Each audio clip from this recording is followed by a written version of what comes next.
Head and Shoulders, because you never get a second chance to make a first impression. One, roll red. Ready for blue. Playing towards Mike. On the action, the drama, the excitement. Get it all, the big picture. The CFL Game of the Week on TSN.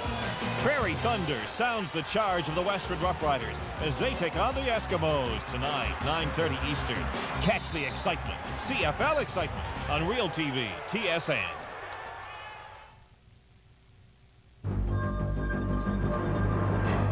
You're watching TSN, the sports network.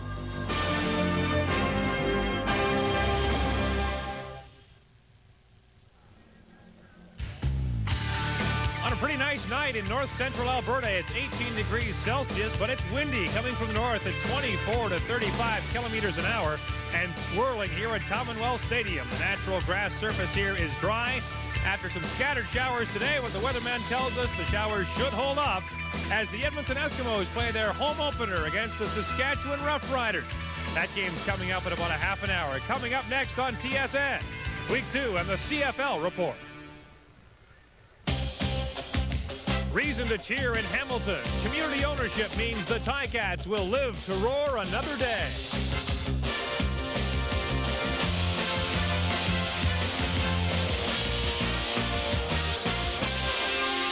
Also ahead on the CFL Report, it's Henry Williams against Willis Jaycox. Two of the most dangerous return men in the CFL meet tonight. We'll go deep with the plays of the week from Week 1 of the CFL season. And the Cookie Monster is one of the nice guys in pro football. That and more coming up live on the CFL Report from Edmonton.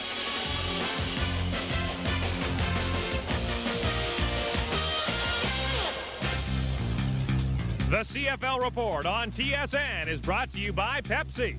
Gotta have it. Hi, everybody, and welcome to the second edition of the CFL Report for this 1992 CFL season. I'm Gord Miller.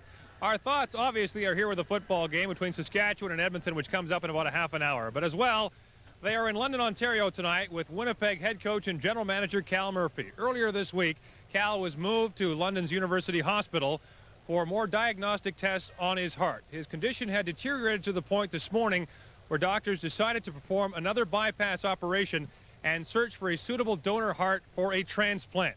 Now, as that operation proceeded today, a suitable donor heart was found, and earlier today, Cal Murphy underwent heart transplant surgery in London, Ontario. We are told tonight that he remains in critical condition in the University of Western Ontario Hospital in London.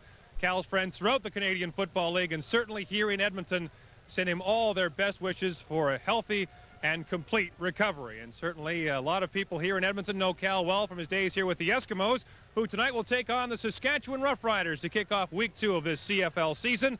Saskatchewan lost its opener last week to Calgary, while Edmonton won its opener in BC. There are some changes of note. First of all, for Saskatchewan, the Roughriders make two changes in the secondary, where George Wynn and Charles Anthony, the veteran from the Calgary Stampeders, draw in.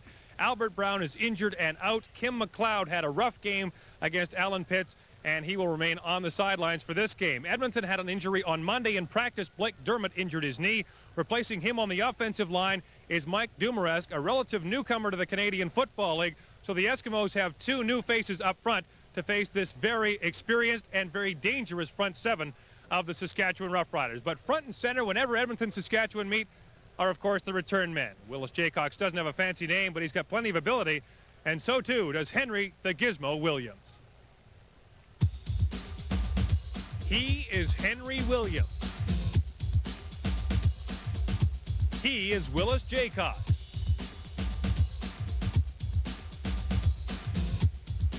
They are the premier punt return specialists in the CFL. Jaycox with Saskatchewan. Williams with Edmonton. Jaycox is poetry in motion with moves and balance. Williams is the definition of electrifying speed. In 1991, Jaycox won the battle between the two for most return yards, but Williams hit the end zone 5 times. Jaycox had 3 touchdowns. Jaycox played for the Roughriders back in 1987, but he struggled and was released. The Riders re-signed him in 1991. And are they ever glad they did? Jaycox had over 1,000 yards in punt and kickoff return yards in 1991.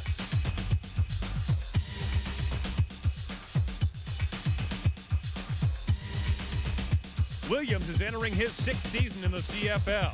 He already owns or shares 15 CFL records. Twice a CFL All-Star, he is quite likely the fastest player in the Canadian Football League. They are colorful, they are exciting, and they are dangerous. You can't stop them, but containing them is the key to victory. Tonight, it's Jaycox against Williams. 2 flashes on the CFL field. And joining us now on the CFL Report is Edmonton Eskimos Special Teams Coordinator Mark Nelson. Mark, what does Willis Jaycox bring to the field that makes him so dangerous? A lot of excitement. He's a great return man against Calgary in his first game. He had close to 300 yards total offense himself. And Calgary's got great special teams. And Saskatchewan's doing a real good job. And we're going to have to move the ball around a little bit. We're going to have to do a lot of gang tackling, stay in our lanes, be disciplined, and make sure that when we hit them that we make sure we tackle them. Now, he's not exactly the same type of return man as the Gizmo, who brings the explosive speed to every game. How has the Gizmo looked so far? He had a bit of a hamstring problem last week. He did a good job in BC. You know, he's hampered a little bit by his hamstring, and he kind of ran out a couple times because he felt it tightening up on him. And but he did a good job for us. He's catching the ball, and you know, at any time he'd go the distance, and just like Mr. Jaycox. And that's why the Canadian game is so exciting, because you have to, you know, every play you have to be ready. And it's the kind of net that keeps fellas like yourself busy. Mark, thanks for talking to us. Thank you. Mark Nelson, the Special Teams Coordinator for the Edmonton Eskimos. For their thoughts on the matchup tonight, let's hear from John Wells and Leif Pedersen. All right, Gord, this is going to be a great matchup. You know, Gizmo was the first of this new breed of kick returners to arrive in the Canadian Football League, and last year he set 3 CFL records, including one for 5 punt return touchdowns in a single year. Well, he had a phenomenal year, and in fact, in his 5-year career, he's done it 14 times, taking punts all the way. And I think the biggest attribute that Henry Williams has is the fact that he is extremely confident, and he is a very patient punt returner. Some guys like to get the ball really quickly and do what they can, but I'm going to show you a punt return from last season. Here's Henry Williams right here. Now, this was against the Calgary Stampeders.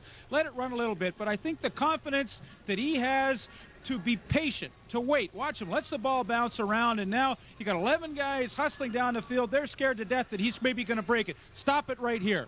We talk about a punt return. You've heard me over the years talk about a couple of blocks. That's all you need. Maybe even just one. There's the lane that's created by Henry being patient to let the ball bounce around. Now, this is Larry Ruck.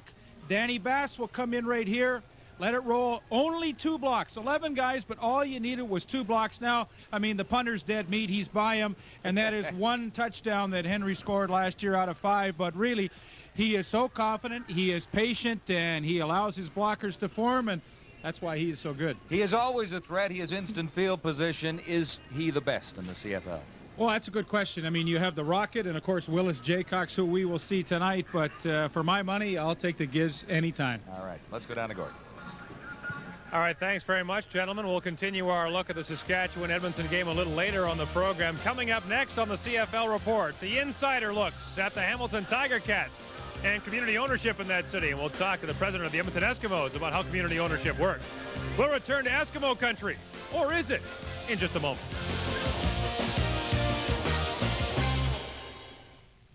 Cards are worth what people will pay for, not what you put in a price tag. Investors definitely a lot wiser these days. So what they're doing is they're the experts wrap it all up. Catch the season finale of Sports Cards Phenomenon of the 90s, Thursday, 9:30 Eastern on Real TV, TSN.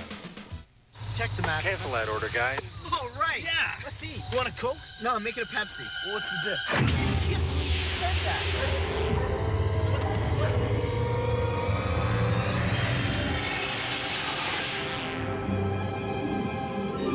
The difference is one tastes better. This one. You chose Pepsi. The majority of soft drink users tested prefer the taste of Pepsi over Coke Classic. You want sausage or pepperoni? What's the diff? Hi, I'm Mark Gardner. Did you know that lung disease is the 3rd largest killer of Canadians? The lung associations make it a difference. Please give generously.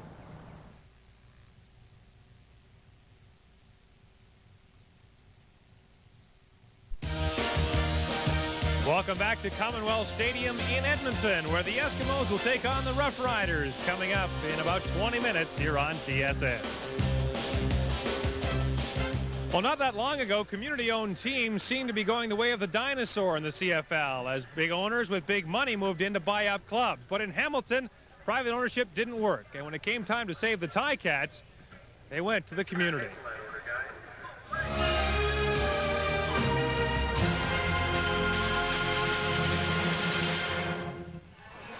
In an era where CFL teams are saved by private owners buying them from the community, the Hamilton Tiger Cats reversed the trend. Owner David Braley had reached the end of the line, unwilling to own the team any longer and unable to sell it. Braley made it clear he was quite willing to fold the team and walk away. That's when a group of citizens, led by lawyer Roger Yacchetti, formed a non-profit organization to buy the Ticats. But they needed help from City Hall. Plenty of help. A $700,000 line of credit, plus free rent and control of concessions. The vote was taken 1 week ago. Each member of Hamilton Wentworth Regional Council knew the severity of this vote. A vote for would mean supporting an institution that couldn't necessarily support itself. A vote against would mean the certain death of that institution. Well, the vote couldn't have been any closer. Those in favor, please stand. Mr. Clerk, could you give me a ruling? The motion is carried 13-12. No one can argue the fact that the Tiger Cats are getting a great deal. In comparison, the Winnipeg Blue Bombers, another community-owned team, pay a flat fee of $100,000 for the use of the stadium. The Saskatchewan Roughriders, on the other hand, don't pay rent, but they are responsible for utilities and security, which costs around $150,000 a season. In comparison, the Tiger Cats have no expenses and a $700,000 line of credit.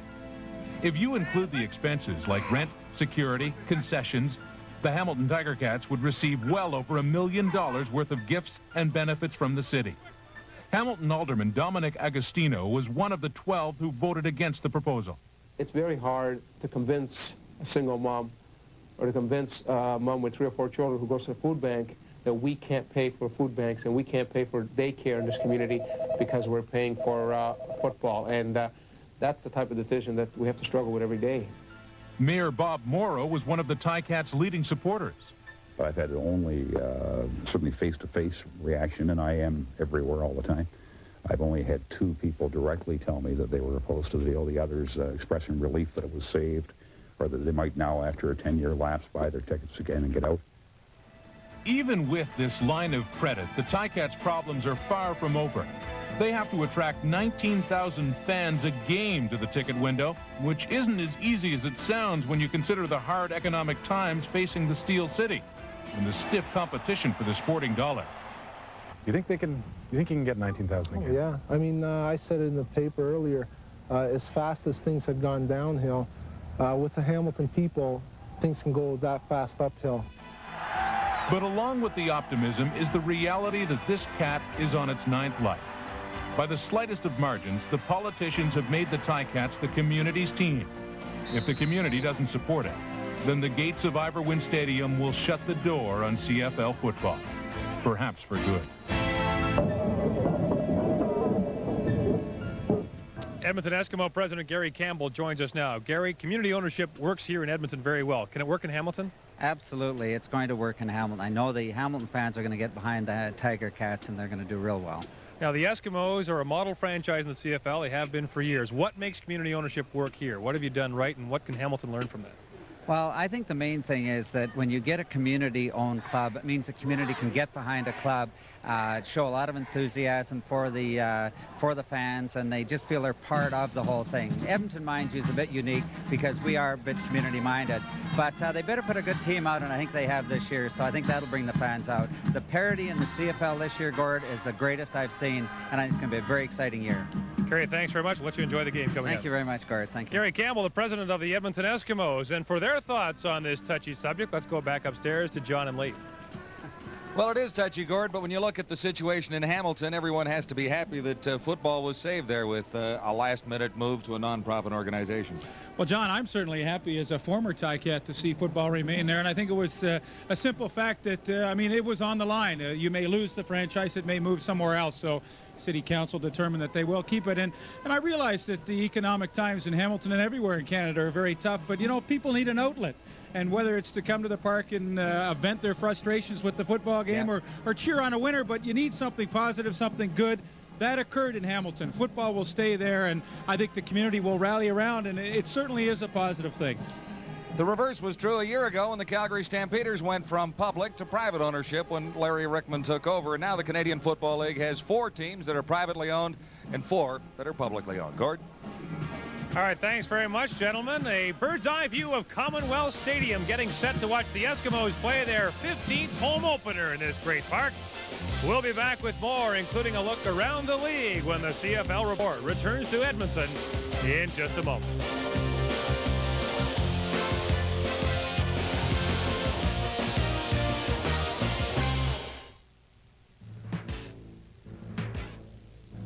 KTEL International presents the Toronto Blue Jays 4 Million Memory, a remarkable new home video. You'll thrill to the home run heroics of Joe Carter, the finesse of left-hander Jimmy Keane, the all-round superstar Roberto Alomar, plus the stopping power of the incredible Tom Hankey. 4 Million Memories is an outstanding video and is only part of perhaps the greatest video offer ever made. Here's the pitch. Order now and we'll give you free baseball bloopers, one of the funniest baseball videos you've ever seen. Remember, you get baseball bloopers and the Toronto Blue Jays 4 Million Memories. Both videos only $19.99, exclusively from KTEL. To order, call 1-800-665-1015. That's 1-800-665-1015. Or send check or money order $19.99 plus $4 shipping and handling to Blue Jays Video, Box 333, Station L, Winnipeg, Manitoba. Call 1-800-665-1015. Regular shampoos are good for your hair, but not your dandruff. Dandruff shampoos are good for your flakes, but what about your hair? One shampoo for your hair, one for your flakes. Hair, flakes, hair, flakes, hair. Stop the cycle. Now get proven dandruff prevention plus complete conditioning, a new 2-in-1 from Head & Shoulders. 2-in-1. You'll love what it does for your hair and your dandruff. Stop the cycle with new 2-in-1 from Head & Shoulders. As the fans continue to file into Commonwealth Stadium, the CFL report continues from Edmonton. It's the Eskimos in Saskatchewan coming up on the TSN Game of the Week. Fans here are used to seeing Edmonton win, and Edmonton's victory last week over the BC Lions extended its season opening wins to how many in a row? 1, 2, 3, time's up, and here's the answer. 15 years. The last time the Eskimos lost a season opener was July 18th, 1977 to, I believe, Ralph Brock and the Winnipeg Blue Bombers. And that was some time ago, and it was some week 1 in the Canadian Football League, couple of overtime games. Doug Flutie's successful debut as the quarterback of the Calgary Stampeders. Here's a look at what happened in the opening week of this CFL season. With their off-field problems behind them, the Ticats showed plenty of life against the Bombers, taking Winnipeg to overtime before losing 36-33 to the Bombers. In Ottawa, a big opening night for Stephon Jones, who hauled in 3 touchdown passes as the Riders upset the defending Grey Cup champion Argos. This game also went to overtime and wound up 53-42 for Ottawa. The win leaves the Riders of Winnipeg atop the East Division after week 1 as Hamilton and Toronto dropped to 0-1. In the West, new BC Lions starter Danny Barrett struggled as Eskimo pivot Tracy Ham and the Eskimos defeated the hometown Lions 37-26 at BC Place. In the game we showed you last week on TSN, Doug Flutie passed for 429 yards, and Keevan Jenkins scored 3 times, leading Calgary to a 44-26 win over Saskatchewan. So after 1 week, it's Calgary and Edmonton leading the West as BC and Saskatchewan still look for their first win. Doug Flutie is the fastest man to 10,000 yards in CFL history. It took the new Stampeder quarterback just 35 games to hit the 10,000-yard mark in career passing yards. And former BC Lion, Ottawa Roughrider, and Toronto Argonaut Bruce Holmes has found a job with the Argos, who have lost starting middle linebacker Jeff Braswell to an injury. And here at Commonwealth Stadium's great seats, eh, buddy? Eskimo fans settle in to take in the pregame entertainment, and they'll see their Eskimos take on the Saskatchewan Roughriders. Kickoff just over 15 minutes away here at Commonwealth Stadium. Well, plenty of CFL players have interests outside the game. One of them is Saskatchewan safety Glenn Suter. His off-season job is as a sportscaster, so we put him to work as our reporter of the week. Thanks, Gord. Today I'm talking to probably the best kicker in the league, Dave Ridgway. He paid me to say that. And Dave, before we get started in this interview, I just want to please point out, no advertising, okay? We're on national TV here, and I don't want any endorsements of any products. And then, you know, all the people at Mutt and Jeff's are going to be seeing this in Regina anyway, so... And if they're on their way to Mutt and Jeff's, they should listen to Z99 or CJME radio in Regina. They speeded us up a minute ago, so let's get right to the crunch here. Okay, you played in the league, what, 32 years? 11. You must have some good memories. Well, my highlight was a fake field goal we ran against Edmonton. I brought it on the field, and I remember telling you, because Glenn's my holder, he's a very good friend of mine. I said, look, don't worry, I'll get any backside pursuit. Remember that? I remember the play. I wasn't going to let anybody hit him. The play developed. I looked up. I looked to the short field, and there's two linebackers there. One of them's Larry Ruck, and I can't remember who the other guy was. Jeff Braswell. They were both big guys. Anyways, all of a sudden, I think I went blank because they were by me. But, you know, I got as big as I could, and they went by me, and I don't think I got touched, but I turned around, and I yelled. Look out. I did yell. I still have the scars on my back, and it was probably, I've never seen a kicker ever get that skinny in his life. In between them. They made great moves. Yeah. Okay, so what happened is, as they're going, I say, come on, you got it. Like, get the ball off, get the ball off. What happened is they hit him. I went over. Remember, I picked you up, and he was, like, his helmet was all twisted, and he's looking out of the ear hole of his helmet. I said, they made great moves. They made great moves, and that's the highlight of my career so far. Thank you, Dave Ridgway. I still have the scars. Yeah, a lot less contact on the sidelines, Glenn. We'll look forward to seeing you play tonight. We'll look forward to that game, which is not far away. The CFL report will return in just a moment when we return to Commonwealth Stadium here on TSN.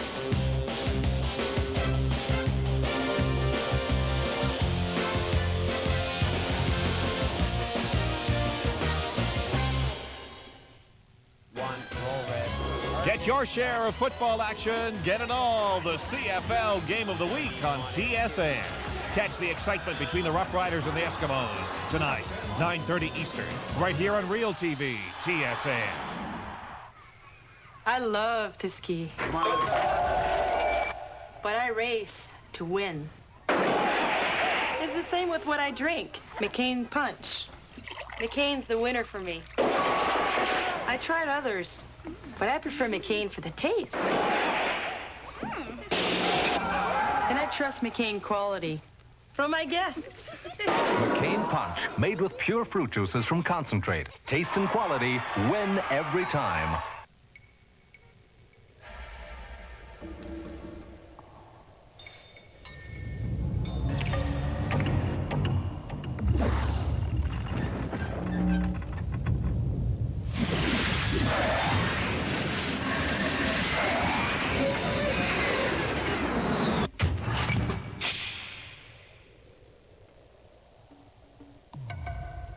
Rocket fuel. An international field of the greatest names in the game descend upon the Muirfield Golf Club in Scotland to challenge for the 121st British Open Championship. The tradition continues. Thursday morning at 9 Eastern on Real TV and TSN.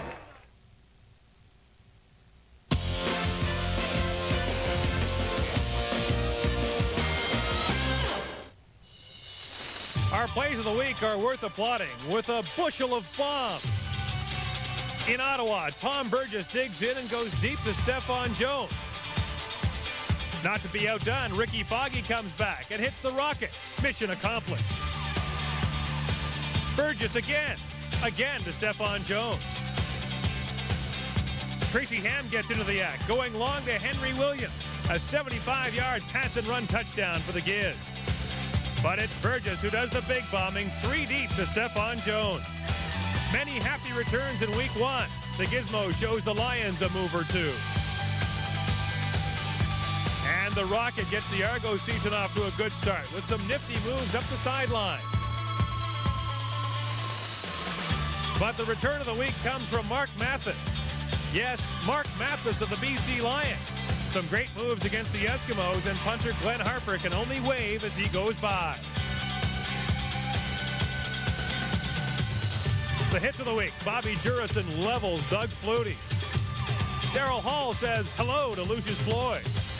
Harold Hallman welcomes rookie Scott Campbell to the CFL. While Blake Marshall runs right through Chris Meacher. It wasn't always a clinic this week as Chris Armstrong of the Eskimos demonstrates. And maybe Tracy Ham wasn't quite ready for the start of the new season. And now our play of the week. Ricky Foggy to the pinball, avoids one tackle and another into the end zone for our TSN play of the week from week 1. And if it's July, it must be that time. Yes, there's Klondike Mike, and Klondike Days begin here in Edmonton tomorrow. And we're at Commonwealth Stadium where the Edmonton Eskimos and Saskatchewan Roughriders will get it going on what should be a pretty nice night here at the stadium. During his career in Edmonton, Warren Moon was one of the most popular players the Eskimos had, not just because of his play, but because of his off-field activities, activities which continued through his playing career in Houston. 8 years ago, he left Edmonton for a place much further south. And while his acclimation to a new league took some time, Warren Moon wasted no time getting comfortable in his new town. Keeping Texas roads and highways clean can be so easy. All it takes is a little teamwork. Since arriving in Houston in 1984, Moon has easily become one of the most recognizable athletes in the region, far and away the most visible in the community in terms of charitable efforts. It's a pleasure to have all of you out here. I really appreciate it because, as you know, all the proceeds are going to benefit the Crescent Moon Foundation, and we're doing some very positive work in the community, and we know we couldn't do it all if it wasn't for your support out here today. Moon makes so many contributions for so many causes that naming any one of them seems almost trivial. A few years ago, Moon created his own Crescent Moon Foundation. It acts as a fundraising clearinghouse, scholarships, feeding the homeless, you name it. I see there's a need for the type of things that I can do, the type of impacts I can make on people, and I'm just willing to give my time. Needless to say, Moon's profile in Houston is huge, though the acceptance level took a little more time than Moon had hoped. After leading Edmonton to 5 straight Grey Cups, Moon moved to an Oiler team that won only 3 games his first season, 5 games each the next 2 seasons. I think some people tried to really compare me with the CFL when I first came here, saying that, well, he did all these good things up there, and, you know, can he do the same thing in this league? It's not the same type of league, and I had to live through that the first few years of my career here. Moon has since established himself as one of the best quarterbacks in the NFL. This season, he'll break Ron Lancaster's all-time professional passing record. But by the time this season is over, Moon will be 36 years old. He is well aware the end of his career is inching closer. So Moon constantly keeps his eyes on what to do when the quarterbacking ends. The answer is definitive. Moon wants to be an owner of a team. Owning an NFL team anywhere would be a great experience for me, and I have my own ideas about how I'd like to run a football team. So if you can get an NFL franchise, it doesn't matter where you get it. If it's on the moon, it'd be a great opportunity. Moon as a managing partner of a team, not far-fetched at all. But first, Moon considers his plate full with unfinished business, an Oiler team that has Super Bowl aspirations. And then there's more of that other sort of business off the field.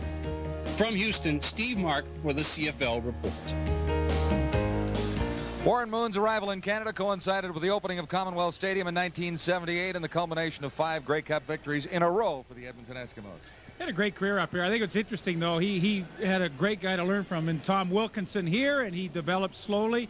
Took him 3-4 years to develop in the NFL, but what a career he has had. Fun to still watch him play for Houston. I get a kick out of it. In 78, he was a backup, but by the time he finished his CFL career, he was definitely the #1 quarterback in Canada. Gord? And from my days in Edmonton, I can tell you I was one of his biggest fans sitting in the Knothole Gang section here at Commonwealth Stadium. We won't have to sit there tonight. We'll be on the sidelines to watch the Saskatchewan Roughriders take on the Edmonton Eskimos tonight. That's coming up in a few moments. The CFL Report on TSN has been brought to you by Pepsi. Gotta have it.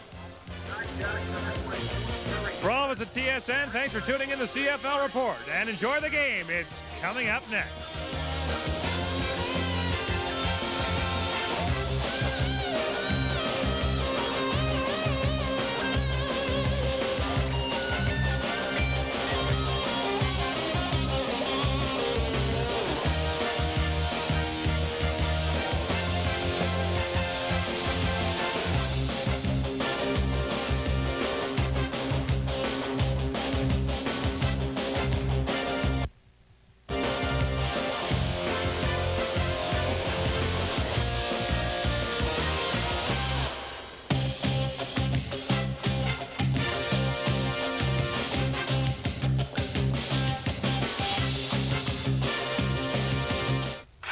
quarterback in a season.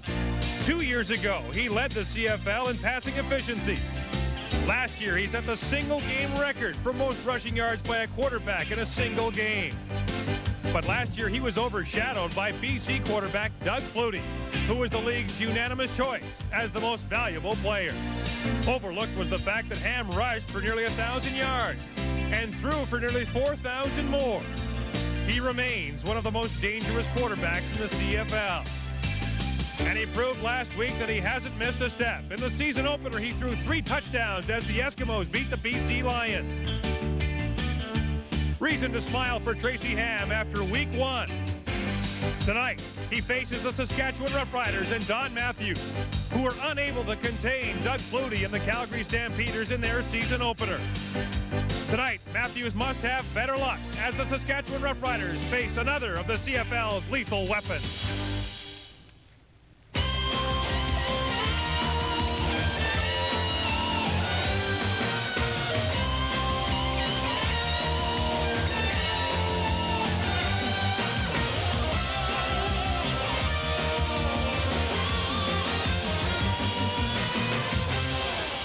TSN presents the CFL Game of the Week.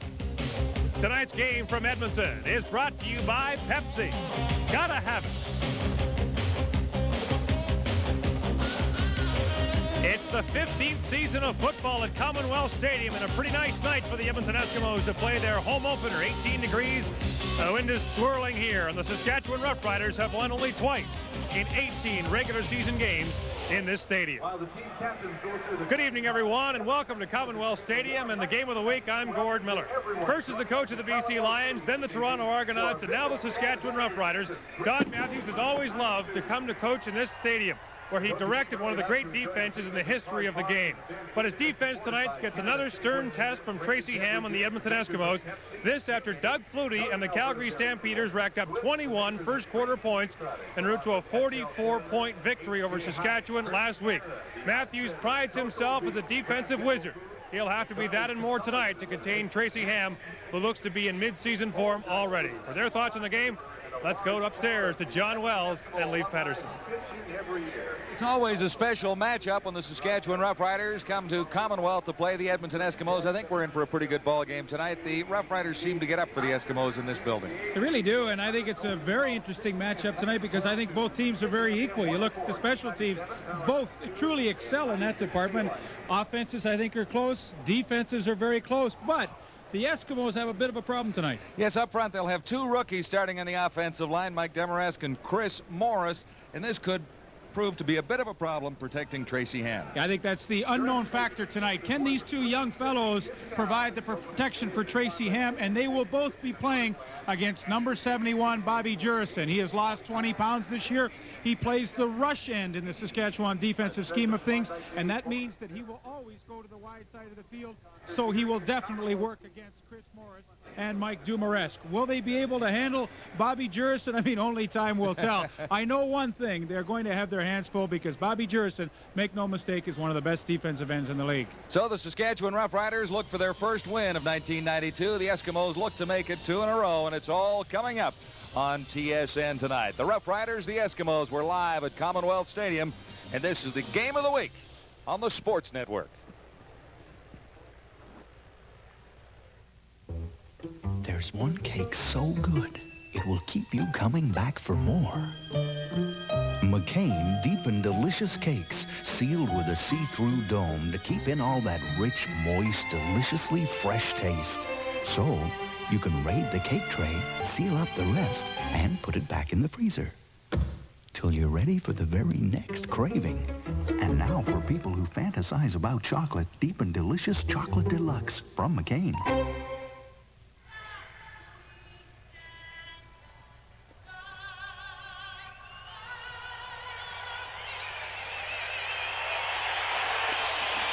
We're almost ready for football at Commonwealth Stadium. The Eskimos have won 10 of their last 11 home openers here. The Riders won a preseason game, and Don Matthews won his head coaching debut for the Saskatchewan Roughriders right here at Commonwealth last August. Ron Lancaster beginning his second full season as the head coach of the Edmonton Eskimos, Don Matthews. starts his first full year as the man in charge of the Saskatchewan Roughriders. And the Eskimos are set to kick off. Sean Fleming, a rookie out of the University of Wyoming, making his second pro start.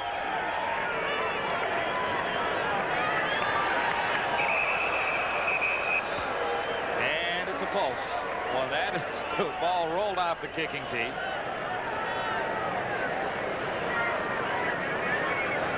Deep for the Saskatchewan Roughriders, Willis Jaycox. And Byron Williams.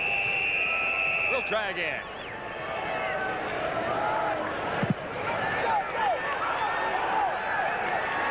Jaycox has it bounced near the 5. Already a good return for Willis Jaycox as he gets out across the 40 and stopped near the 42-yard line. Fleming with a 69-yard kick. A 69-yard kickoff, a 36-yard return. And Chris Johnstone led the Eskimo tacklers. Ken Austin, the starting quarterback for the Roughriders, 57 passes last week. Yeah, the biggest thing to consider there were the 4 interceptions he threw, and they were all deep passes for the most part. When Kent Austin was patient and threw under the defense, he was very successful. First and 10 Roughriders. Out to the near side. And a flag goes down as Jaycox makes the catch and grabs close to 5 yards. Rob Davidson leading the Eskimo tacklers, and holding is the call against Saskatchewan. Rob Davidson in on the tackle for the Eskimos and a penalty on the play. Let's look at the Roughrider offense. A couple of new faces along the offensive line, but the rookie is Hendrickson on the left side at left tackle. Chris Giastas was there last year. Outside, Williams and Narcisse. Inside, Fairholm and Elgard. And 2 pretty good running backs used as receivers by Kent Austin. Floyd and Jones, is that the best core of receivers in the league? Well, it's right up there. I mean, you have to look at Calgary's and Toronto's. They're pretty good too, but you look at Lucius Floyd, he is yet to carry the football. He's a receiver. He's not a running back. I mean, he caught 10 balls last week and never ran with it. So the holding call on Ray Elgard, he came out on that quick screen and got caught for holding Doug Parrish. So first and 20 against a pretty tough Edmonton defense. Narcisse to the near side. The pitch goes to Lucius Floyd. And he is tripped up after a gain of about 4 yards. Stopped by Blue and Pless. Well, see, all I had to do was talk about Floyd not carrying the ball at all this year, and Ken Austin said, we'll take care of that in a hurry. They try to sweep. Leroy Blue, number 89, fights off the block of Craig Hendrickson so well, and then finally gets out. He gets the first hand on Floyd, but Leroy Blue made a pretty good play from the outside linebacking spot. This will be second down and 16. And another penalty marker. Time count violation.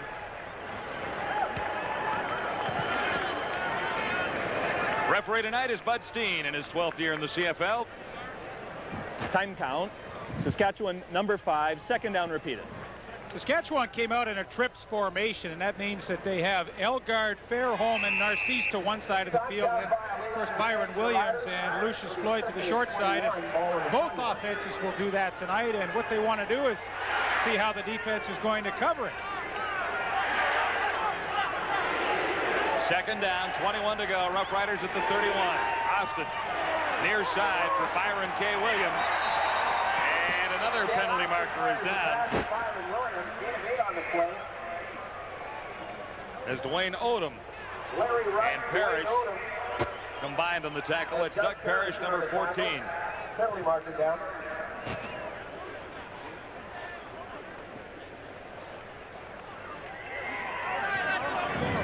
Face mask, Edmonton number 14, first down. Face mask call against Doug Parrish. Last week, a rather costly face masking call against Saskatchewan's Kelly Trithard that cost the Roughriders dearly, so they get a break on this one and a first down at midfield. Win ball there, DK. Win ball. You got to get your back cover. You got to get the zone. 3 receivers far side of the field. You win the ball, but up the field. This is Lucius Floyd. And Floyd very close to a first down. We'll see where they spot it, but he's very close to the 45, met there by Willie Pless.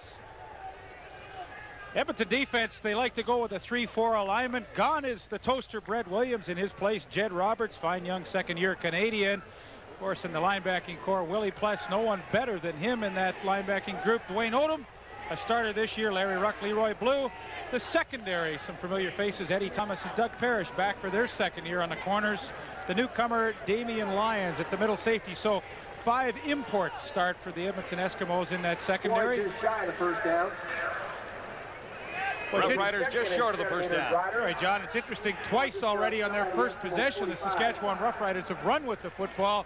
Last week in their loss to Calgary, they only ran it 5 times the whole game. But they got the ball to the running backs. As you said, Lucius Floyd caught 10 and Milson Jones caught 10. This is second down, less than a yard to go. And Austin will have the first down. Another marker is dropped, however, far side of the field. Ken Austin falls over center Mike Anderson for the first down. Don Matthews talking about the running game, and we asked him why he didn't run a little bit more last week. He said, well, we got the ball to the running backs. Offside, Edmonton line, first down. Well, there's 2 ways you use your running backs, obviously, and Saskatchewan likes to play ball control with their running backs. Now, you can either run them or throw it to them quickly, and Saskatchewan did that with a great deal of success. So it's a high percentage passing game they use with their backs, and very effective. First down for Ken Austin. Narcisse makes the catch. And that will be another Rough Rider first down as Narcisse cut in and made the catch just inside the 30 in front of Thomas. Eddie Thomas, number 17. And that is a great catch because Damian Lyons, number 10, is coming from the middle. And you watch, he arrives there pretty much when the ball does and puts a hit on Narcisse. He knows he's going to get drilled when he goes in the middle, but that was a fearless effort and a beautiful catch. Interesting Rough Rider march. First and 10. 28. Trips formation. Far side, Lucius Floyd. Couldn't quite bring it in as Ken Austin was off the target just a little bit. Dwayne Odom providing the coverage for the Eskimos. It's a trips formation to the wide side. They've got Lucius Floyd back to the weak side of the field, and there you see Dwayne Odom, number 36. He has to cover Floyd one-on-one. That's what the Rough Riders wanted to see early in the game. How would Edmonton cover that trips? And already they've shown them they're going to put a linebacker on Lucius Floyd. That is a good matchup for Saskatchewan. They're going to go back to that. Second and 10 from the 28. Quickly the toss to Fairholm. And he is short of the first down. Stopped at the 20. Stopped by Stefan Jordan, number 11. There's no question in Saskatchewan's offensive scheme of things, it's get the ball to the slot backs.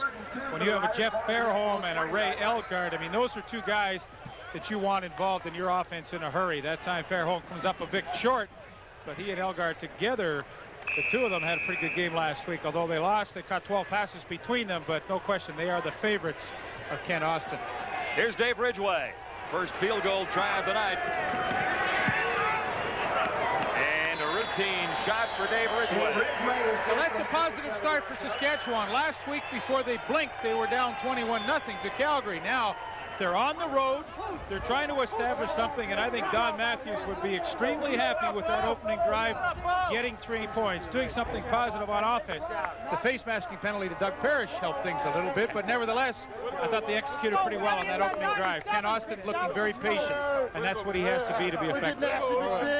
Way to work him, way to work down.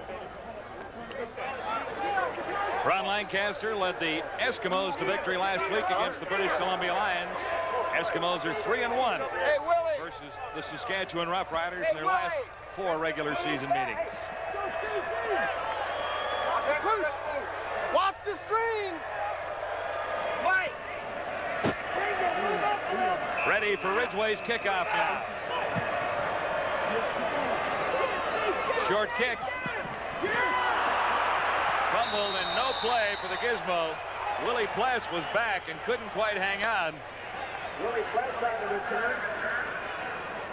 After a 45-yard. This is not one of our cameras. It's from Universal Pictures. They're shooting A Point After Death, a Columbo movie of the week. The Eskimos are the Elks. Saskatchewan are the Stallions. And just so you know, the Stallions come back. They win the game in the last second, so we should have an exciting finish. And Columbo solves the murder just in the nick of time. I see. We'll watch for that on a movie of the week. See some of your friends, perhaps, at Commonwealth Stadium. Eskimos' first possession. This is Tracy Ham under some pressure. Ham can't get back to the line of scrimmage. Bobby Jurison. Well, one of the things the Saskatchewan defensive ends are going to want to do against Tracy Ham is take a wide angle to keep Ham in the pocket. Bobby Jurison, very patient outside. Blake Marshall blocking on him, but he forces Ham to go back up the inside, will not allow him to get to the outside, and that's good, solid defensive play. That counts as a sack. On second down and 14, Ham from the shotgun. Close to a first down, Craig Ellis.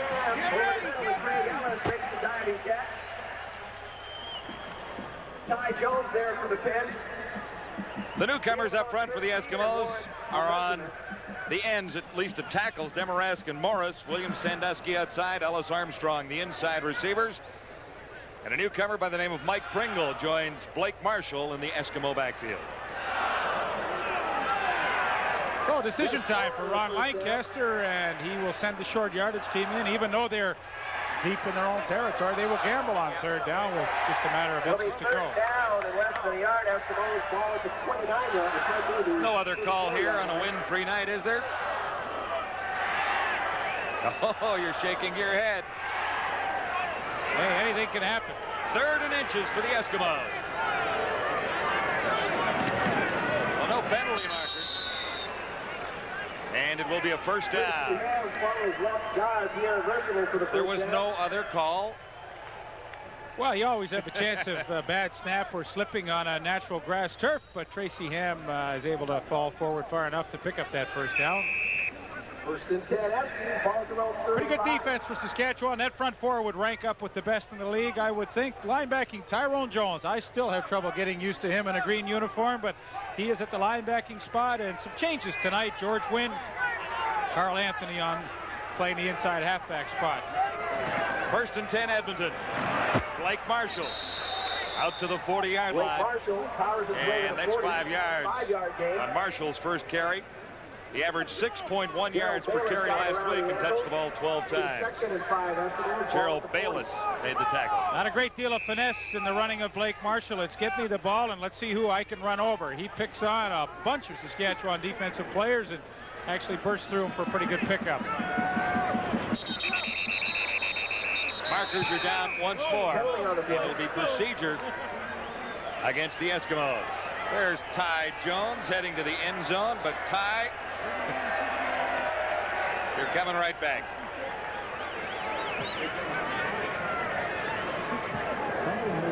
Illegal procedure. Edmonton 6-0. Second down repeated. That's the newcomer, Chris Morris, at right tackle.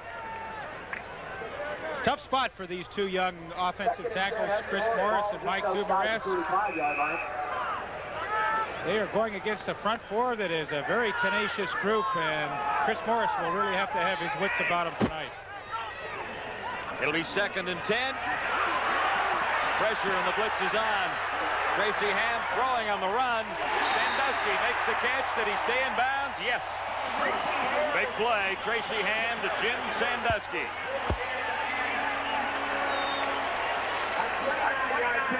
Tracy Ham does an unbelievable job to get away from the pressure. He's rolling to the wide side of the field, but the pressure from Tyrone Jones up the middle forces him back against the grain, and then Jim Sandusky, who was working against Benson Donaldson, he broke off his quarterback, or his pattern rather, worked back to the quarterback, and they connect, and that's a pretty impressive play. Only a result of a good scramble by Tracy Ham. A 23-yard gain. Mike Pringle. And Pringle gets down inside the 40-yard line. It'll be another Eskimo first down. Pringle stopped by Donaldson and Bayless. Mike Pringle, really not a scat back type like Reggie Taylor was with the Eskimos last year. He's more of a straight ahead runner. Here you see he just finds a hole. Now he slashes straight up through it, breaks the tackle, and gets a pretty good gain. The jury is still out on how well he can catch coming out of the backfield. They hope to find that one out in a hurry, but he showed pretty good effort there on the run. Eskimos now at the Saskatchewan 40 on first down. Ham slips, and he's caught by Bobby Jurison. Bobby Jurison making the catch for Saskatchewan. 10-yard loss of the play for the Eskimos. Well, we talked about the offensive tackles of Edmonton, Dumaresque and Morris. They will get some help, obviously, from Blake Marshall. He's a good blocking back, but there you see, he drops his head, and Bobby Jerson just swim techniques right around him. Tracy Ham is dead in the water. You cannot drop your head when you're trying to block somebody. 9-yard loss. Ham from the shotgun. Stepping up, Craig Ellis. And that'll be a Saskatchewan first down as Ellis picks up substantial yardage after the catch before he's run down by middle linebacker James King. 37 yards. James King was victimized a couple of times last week by Keevan Jenkins, a running back. This is not a good matchup for the Saskatchewan defense. Craig Ellis is being covered one-on-one by James King, the middle linebacker. He will lose that battle more often than not. Ellis gets behind. Ham finds him. The Edmonton Eskimos now are on a pretty good drive. After a 37-yard gain, the Eskimos are set up at 1st and 10 from the Saskatchewan 11. Good fake by Ham to the near side and fired it just a little high for Blake Marshall. Nobody covering the Riders.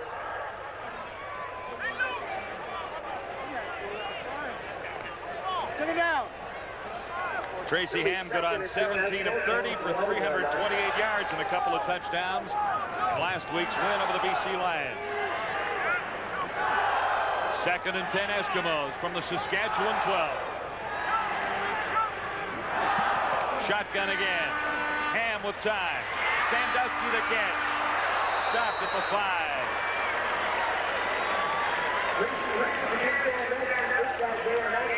Vincent Donaldson making the stop on Jim Sandusky. Sandusky almost got away. Well, he's hoping that they can clear out for him. Craig Ellis runs deep, and Sandusky comes underneath, and on a play like that, 2nd and 10, they're hoping he can catch it around 7 and pick up the other 3. Now, a good tackle by James King keeps him short, so another decision for Ron Lancaster. And it looks like he's going with a field goal unit to get things even here. Yeah, you don't want to drive the ball all the way down the field that well and come away with nothing. I mean, this is early in the game. Take the 3 and establish the fact that you are on the scoreboard. Sean Fleming good on 3 of 4 last week. Roughriders lead at 3-0, and Fleming looks to tie it up for the Eskimos. Glenn Harper will hold. Fleming has his 4th CFL field goal. So 2 good drives to begin this ball game. The Rough Riders scored first. The Eskimos roar right back to get even. Check the map. Cancel that order, guys. Oh, right. Yeah. Let's see. You want a Coke? No, I'm making a Pepsi. Well, what's the diff? You said that.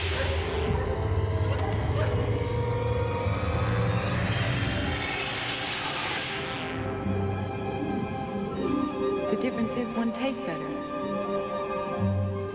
This one. You chose Pepsi. The majority of soft drink users tested prefer the taste of Pepsi over Coke Classic. You want sausage or pepperoni? What's the dip? On the Saskatchewan Roughriders sideline, Roger Aldag playing in his 17th CFL season, his 255th game in this league.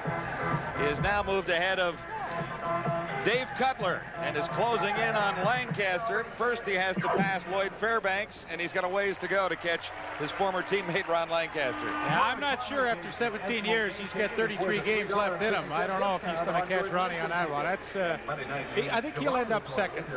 Yeah, could be 2nd all time. He'll get past Fairbanks. I think Ronnie's record's pretty safe there. What was that, 285? Section 285 or 287, yeah. That's a lot of hits. Tickets to the great family show 288. Rogers had a great career. Boy, I remember him as a rookie from Gull Lake, Saskatchewan. 500 people up there. On the return, Willis Jaycox. Not quite as successful this time as he gets the Roughriders out near the 30. 23-yard return after a 68-yard kickoff. Chris Johnstone led the Eskimo tacklers. Gord? Willis Jaycox has had quite a day. About an hour before the game, he got a piece of apple stuck in his throat and was taken to the Royal Alexandra Hospital here, where they managed to dislodge it, get him to the stadium in time, and he'll play the full game today, they say. Well, he had a great game last week, Willis Jaycox. 1st and 10, Saskatchewan. Austin from the 30.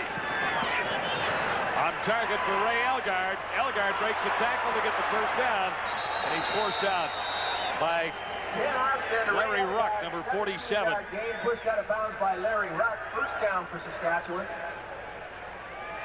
Enos Jackson's covering Ray Elgard 1-to-1, and they have had some tremendous battles over the course of their careers. And Jackson actually giving Elgard quite a bit of room here as he breaks to the out. Not a lot of pressure from Jackson, and Ray Elgard, big, strong slot back, breaks a few tackles and has a nice pickup. Another first down for Saskatchewan, far side. The catch is made short of the first down as Eddie Thomas came up to make the tackle. Benny Good with the hurry for the Eskimos. Don Narcisse, second catch of the game. 4:15 to go in the opening quarter. It's all even at 3. Both teams have had long drives for field goals. Will make it second at 6, Saskatchewan. Ball at the 52. Second and 6, Roughriders at the 52. Blitz is on. Austin gets away. A pass to the near side for Byron Williams. Well off target. Williams had 2 receptions for 50 yards and a touchdown last week. Doug Parrish providing the coverage for the Eskimos. Austin threw 3 touchdown passes, but before he did that, he threw 3 interceptions. It's been much more patient so far here tonight in the first quarter, but keeping the ball underneath that Edmonton defense. Come down, hey, move, come down hard. Mike Lozecki, his first punt of the night. Just go, man. You just come on down.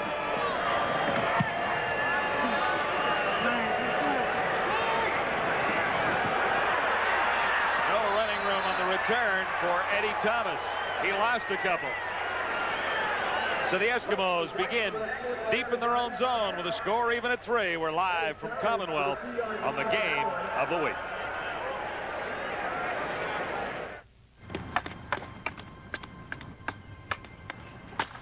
Make it fast, Joey.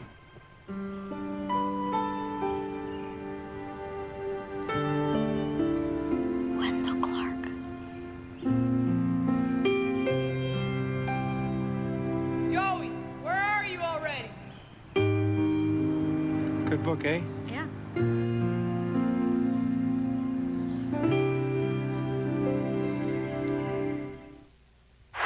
Live action penalty against the Roughriders, and the Roughriders were asked to kick again, so the return favors the Eskimos by Henry Williams, who gets 14 yards after a 35-yard Lozecki punt that time. And they pick up about 30 yards from where they would have been had Saskatchewan been able to keep their first punt, so a pretty good situation as it turned out for Edmonton.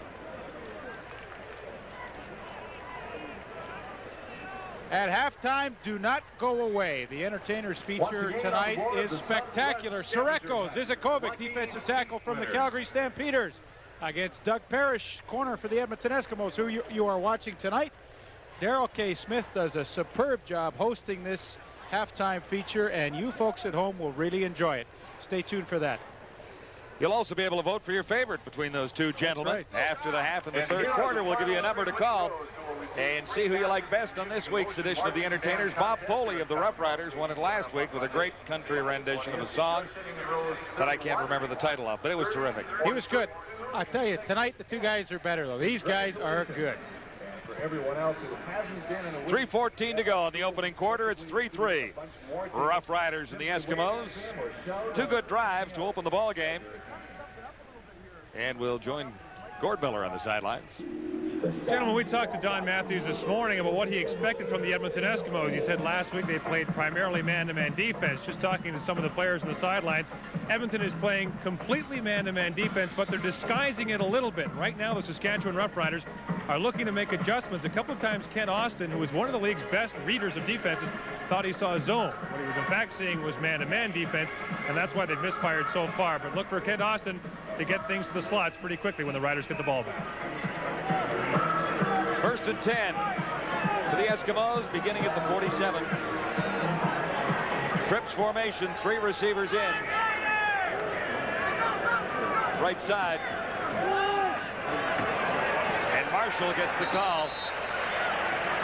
Blake Marshall out across the 50 and near midfield. Robert Banks finally bring him down. Robert Banks, number 97, made the tackle. Seems like the Edmonton Eskimo offense has always been able to get pretty decent production on first down. They're a running play. Blake Marshall picks up 7 yards, 2nd and 3 for Tracy Ham now. Here's where you could get a defense off balance. What do you do? Run or pass? You run with Mike Pringle, but not that successfully. He stopped short of the line of scrimmage. Nice job. Gary Lewis, number 79, was in the middle of things, and so was the middle linebacker, James King. So a big play for the Saskatchewan defense. Well, 2nd and 3, you would think that Edmonton should convert that quite easily, but some excellent penetration up there from Robert Banks initially, and the play just never was able to develop. Glenn Harper was not at the Edmonton Eskimo training camp. He joined the team just prior to the season beginning. Played 4 games for the Eskimos last year. Willis Jaycox waiting near the 15. He slices his way through at the 25 and stopped near the 29-yard line. Willis Jaycox. 8-yard return after a 41-yard punt, and Ken Austin returns. He was the All-Canadian quarterback in 1990. Set a CFL record for most passes in one game at 65 against the Edmonton Eskimos last September. 1st and 10, Roughriders.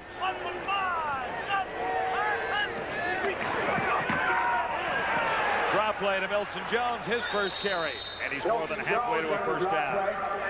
Both teams have been successful using this play. They go to a trips formation, 3 receivers to the wide side, 2 to the short side, 1 remaining back, the fullback. In both cases, Blake Marshall had a good carry on the last series for Edmonton. Now Milson Jones, same type of play. He's the only back remaining. Edmonton defense thinking pass. They cross them up with a run and get about 7 yards. 2nd and 3, Roughriders. You'd think both teams are using the same playbook tonight. You said there were similarities. They are.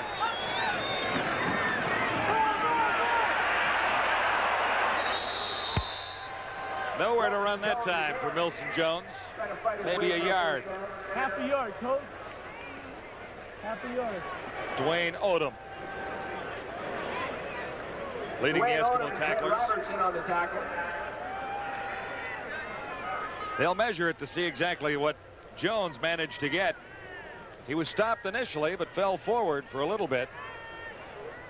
Empty. Riders about half a yard short of the first down. It'll be 3rd down, half a yard to go. That's a good half yard.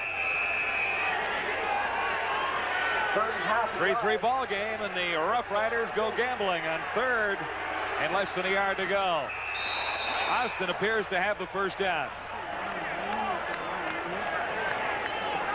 Ken Austin following Vic Stevenson and gets the first down. I'll be honest, I never really liked this call on a 3rd down gamble when you take both backs out of the backfield. I mean, the secrets are over. I mean, you know who's carrying it, and your linebackers, you just follow that quarterback. And a little surprising, but nevertheless it worked, and they get a first down and keep it going. Austin, good fake, gets some pressure now. Austin, not noted as a runner, slides in across at the 47. And who was wide open? Lucius Floyd was wide open down the field. They've had this matchup a couple of times. Lucius Floyd on a linebacker. That time it was Larry Ruck. Boy, you know Austin's going to get a phone call from up in the spotter's booth, and they're going to say, go back to that again. We'll see that one. That's the end of the opening quarter. It's all even at 3 at Commonwealth.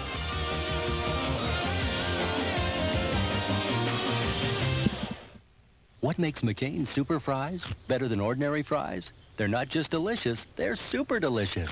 Not just crispy, they're super crispy. They're not just fries, they're super fries. McCain Super Fries. If they're not McCain, they're just not super. McCain Super Crisps and Super Spirals. Straight ahead or curled around. They're the crispiest, crunchiest, spiciest fries that ever came out of an oven.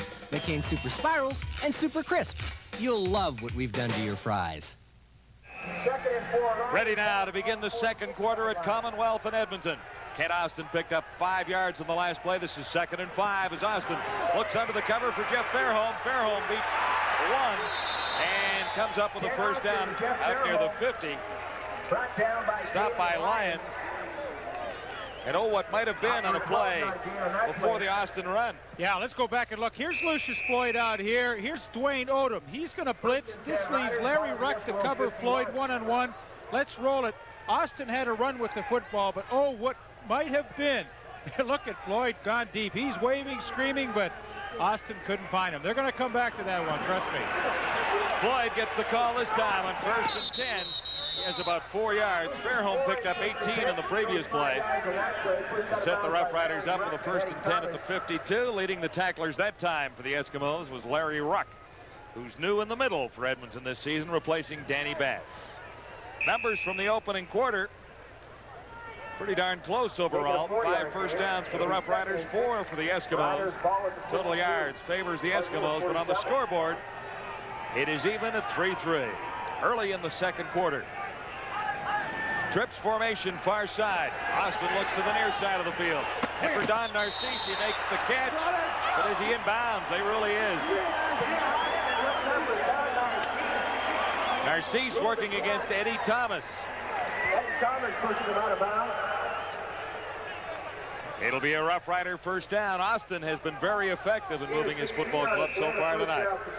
Well, he's been getting some pretty good matchups across the field. That trips formation really isolates some guys on the weak side, the 2 receiver side, and Ken Austin has found some good matchups so far. That time, Don Narcisse had a lot of field to work with. He made a great catch along the sideline. Pitch to Lucius Floyd on first down. Penalty marker is down, and Floyd is dropped inside the 30 at about the 27, met by Larry Ruck. Brought down by Larry Ruck and a penalty flag down.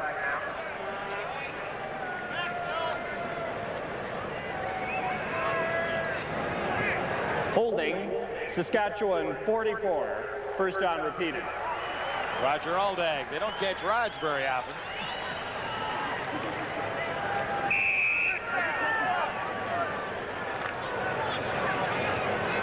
It'll be 1st and 20 for the Rough Riders. Now at the 41.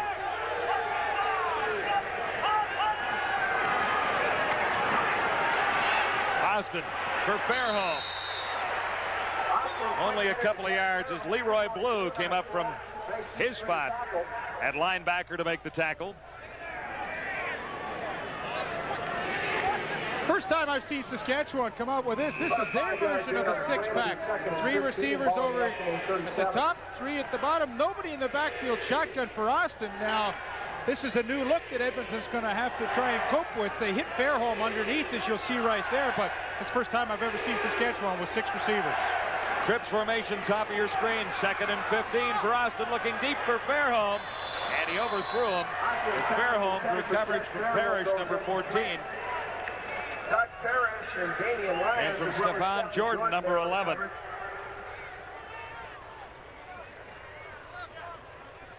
This will be a long field goal try for Dave Ridgway. Perfect on the night.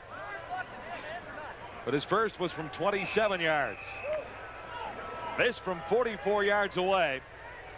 Ridgway's longest this season is from 42.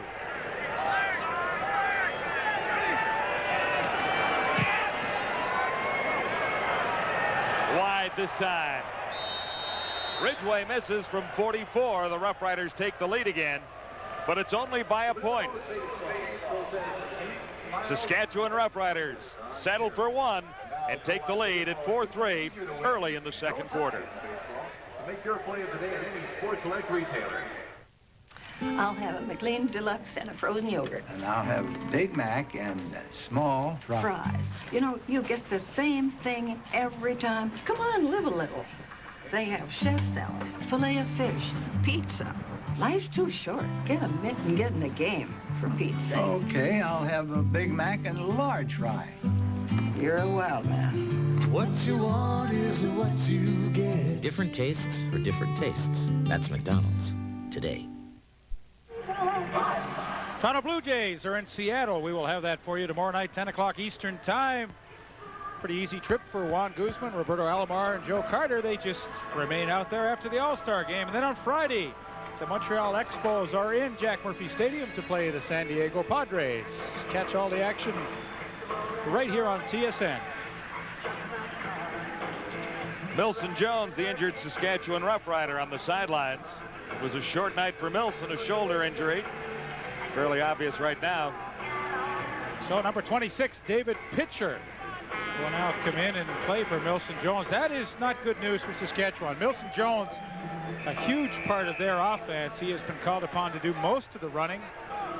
And of course, we know how effective a receiver he is coming out of the backfield.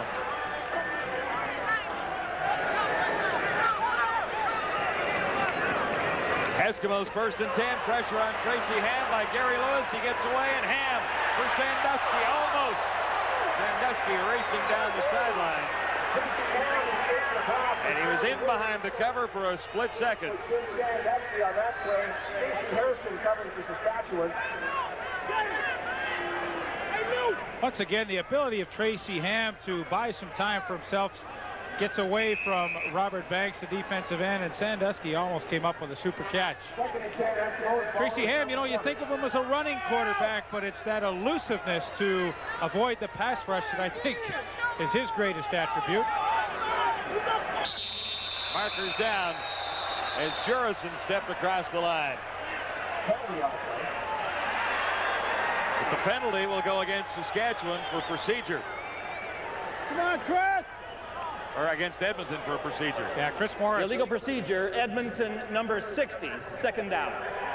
Chris Morris puts his hand down, and then he takes it off the ground to try and readjust himself. And once you put that hand down, you are committed to staying stationary until the ball is snapped.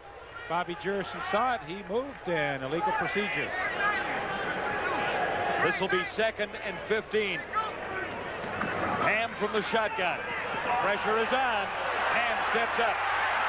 And he'll take off. Brought down by Charles Anthony and Tyrone Jones. It's a block from Blake Marshall. An 11-yard gain. Ty Jones making the pass. 11 yards for Tracy Ham, but not enough for the first down. And a matchup we are following tonight. How can the young tackles handle Bobby Jurison? That time, Chris Morris uses his hands very well to push Bobby Jurison past the pocket. Tracy Ham steps up as he is supposed to do, and then he is off and running with a pretty good gain. On 3rd down, Glenn Harper in. Good kick the first time. Jaycox won't have any room to play at this time as it's out inside the Saskatchewan 40. I want to see him kick to Jaycox, not out of bounds. 27-yard punt that time. There was no return, but it won't help the average very much. That's funny. We talked to Don Matthews about his philosophy with regard to punting the football. We said, Donnie, would you kick it away from the giz? And he said, absolutely not. It's my punter's job to kick it high and as far as he can, and we pay the other 11 guys to go down and cover it. We're not kicking out of bounds. I like that. I do too. 1st and 10, Roughriders. 41-yard line. Austin in some trouble, and he's caught from behind. Willie Pless catching up to Kent Austin. Little play action, but when the blitz is coming, I mean, you really don't slow anybody down. These guys are coming anyway, and Willie Pless will finally finish off. It was a horrendous play for Kent Austin, come up with a sack.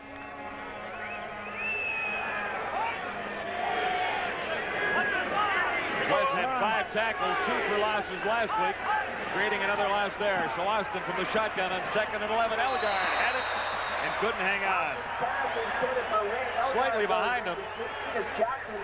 But Elgard had a chance to make the catch in front of Enos Jackson. Saskatchewan continues to use trips to the wide field. There's Fairholm running here. Now Elgard's going to come here. Damon Lyons, the safety, moves up. He covers the 3rd receiver. Let it roll now. Elgard, nice position, does everything right. Good throw. Just can't hang on to the football. But, boy, they had the right play called there. Quick series for the Roughriders. Lozecki is in again.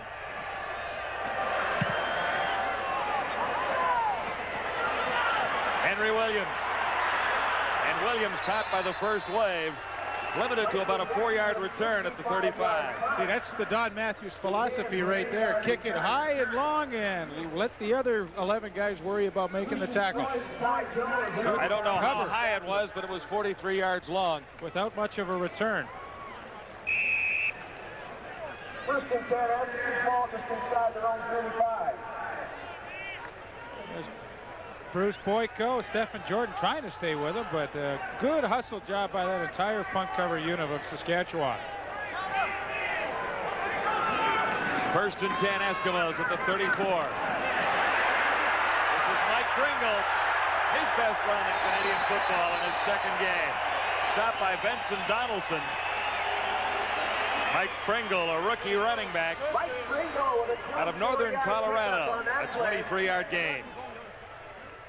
Good block by Mike Dumaresque, 53. Right there on Gerald Bayless. Creates a nice hole for Mike Pringle 23 yards later. And Pringle's had a couple of good carries here in the first half. He hasn't seen the ball through the air, but on the ground, he has looked pretty impressive. That sets the Eskimos up at the 52. Ham from the shotgun. It'll be another Edmonton first down. At the 40, Craig Ellis made the catch in front of Glenn Suter. And Tracy Ham picked out the right receiver. Craig Ellis was the third receiver to the wide side of the field. Saskatchewan chose to cover him once again with James King, the middle linebacker. And look how easily Craig Ellis got inside. King to the middle. Easy completion for Tracy Ham. And if Saskatchewan decides that that's how they want to cover that formation, they are going to be in a lot of trouble. Eskimos now at the Roughrider 38. Ham flares it out for Blake Marshall. He couldn't hang on. Jurison was with him. And Vincent Donaldson was moving up from his left cornerback spot to cover as well. So the screen didn't work out all that effectively for the Eskimos there. Ham just a little off target. They didn't really disguise it that well. Usually the running back like Blake Marshall will step up into the line and then sneak out to the flat. He kind of just went out there right away, and there was no mystique involved with that play. Second and 10, Ham from the shotgun. Stepping up and firing deep for Armstrong. He drew coverage from Charles Anthony. Chris Armstrong on that passing run. Charles Anthony covering. George Wynn helping out there as well. It'll be third and 10 for the good protection that time for Tracy Ham, but I think he was fooled. He was expecting a blitz, and he was looking to Craig Ellis in the middle, but Saskatchewan just rushed 4 people. They dropped off everybody into a zone coverage, and one of the few times they have run a zone coverage in the first half, I think took Tracy Ham by surprise, and he really had no one to cover. Decides to air it out and hope someone can make a great catch. Chris Armstrong, the intended receiver, but Saskatchewan defense fooled him. Glenn Harper stepping across his 50 and trying to angle this one away from Jaycox. He tried to make the catch, lost the ball. Who's got it inside the 5? It looks like the Eskimos have recovered as Jaycox bobbled the ball deep in his own zone. First turnover, costly for the Saskatchewan Roughriders.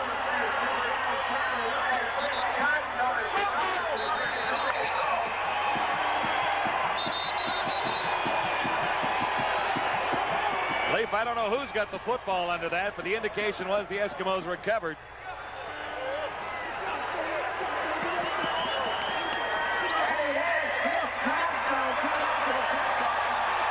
Looks like Chris Johnstone, number 83, came up with a fumbled football. And the double E are inside the 5. I think the fact that Willis Jaycox is such a competitor really hurt him there. He made a bad decision. Glenn Harper trying to kick it out of bounds, and Jaycox maybe should have let that ball bounce. He lost the handle. Johnson gets the recovery, and the Edmonton Eskimos with the first turnover in a pretty much error-free first half. Short yardage team is in on first and goal to go from the 4-yard line. Marshall got the call. He's down to the 1. 6:50 to go in the opening half, with the Roughriders leading the Eskimos 4-3.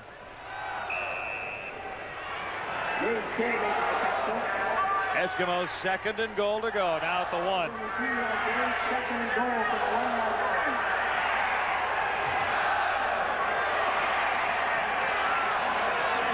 three running backs. And Tracy Ham tries to squeeze over the line.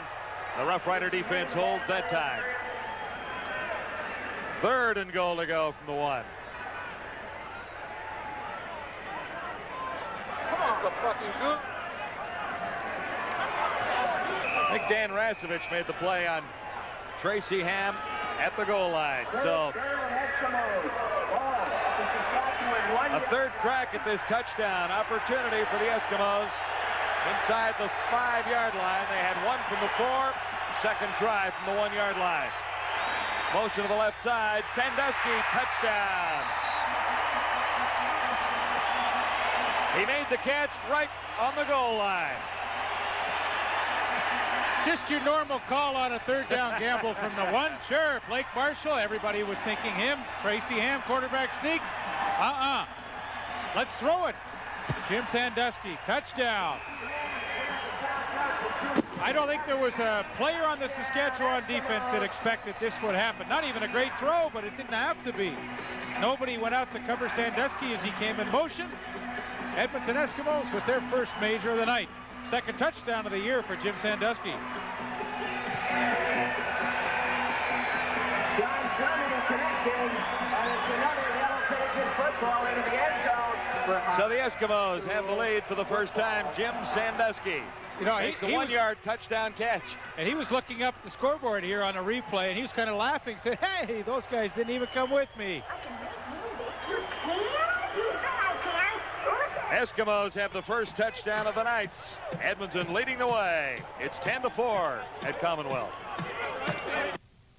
What makes McCain's Super Fries better than ordinary fries? They're not just delicious, they're super delicious. Not just crispy, they're super crispy. They're not just fries, they're super fries. McCain Super Fries. If they're not McCain, they're just not super. McCain Super Crisps and Super Spirals. Straight ahead or curled around. They're the crispiest, crunchiest, spiciest fries that ever came out of an oven. McCain Super Spirals and Super Crisps. You'll love what we've done to your fries. He can't walk a straight line. He slurs his words and drops things. He's not drunk. He has Huntington's, a disease that slowly deteriorates the mind and the body. There is no cure. What's worse, each of his kids has a 50-50 chance of inheriting Huntington's disease. Our only chance is you. Won't you please help my dad and me? Please call your local chapter of the Huntington Society. Thanks. So Jim Sandusky picks up the first touchdown of the night for the Edmonton Eskimos, and as he goes across the field, the defensive back Stacey Harrison tried to go with him. He ran into the referee. Maybe that's what Jim Sandusky was laughing about. We got a lot of help tonight. A little bit of a wobble on that toss from Tracy Ham. Didn't matter.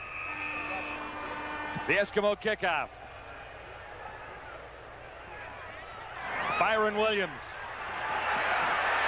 And no return as Williams takes a 45-yard kickoff and gets nowhere on the return. Michael Souls led the Eskimo tacklers. Gord?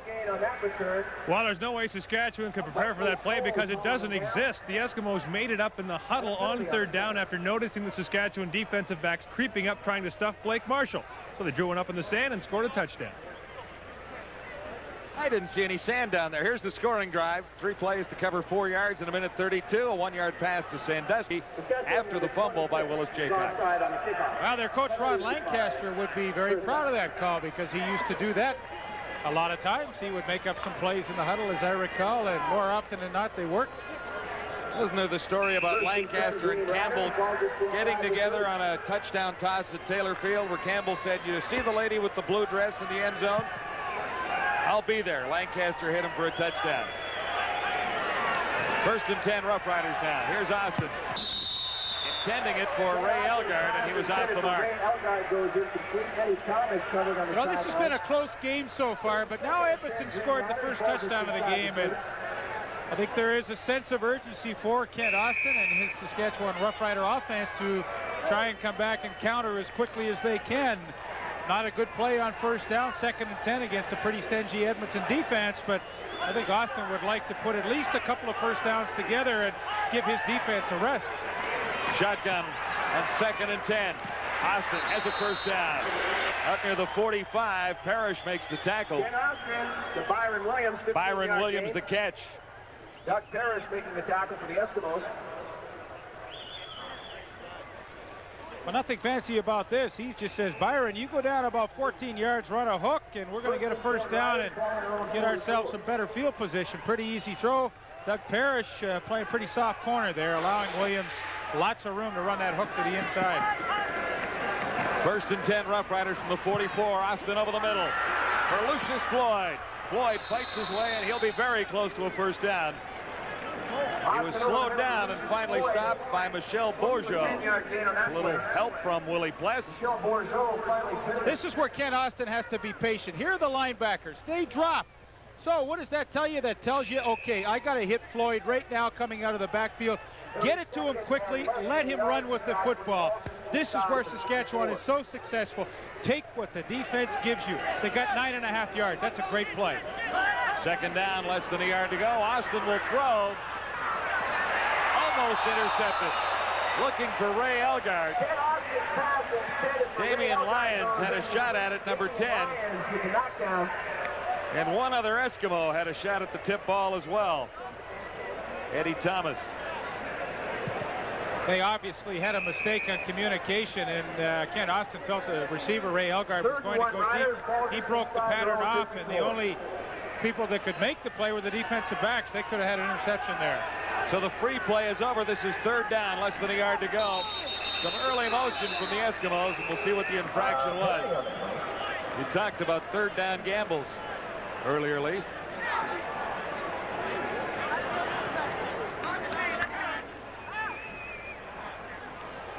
Offside, Edmonton, first down.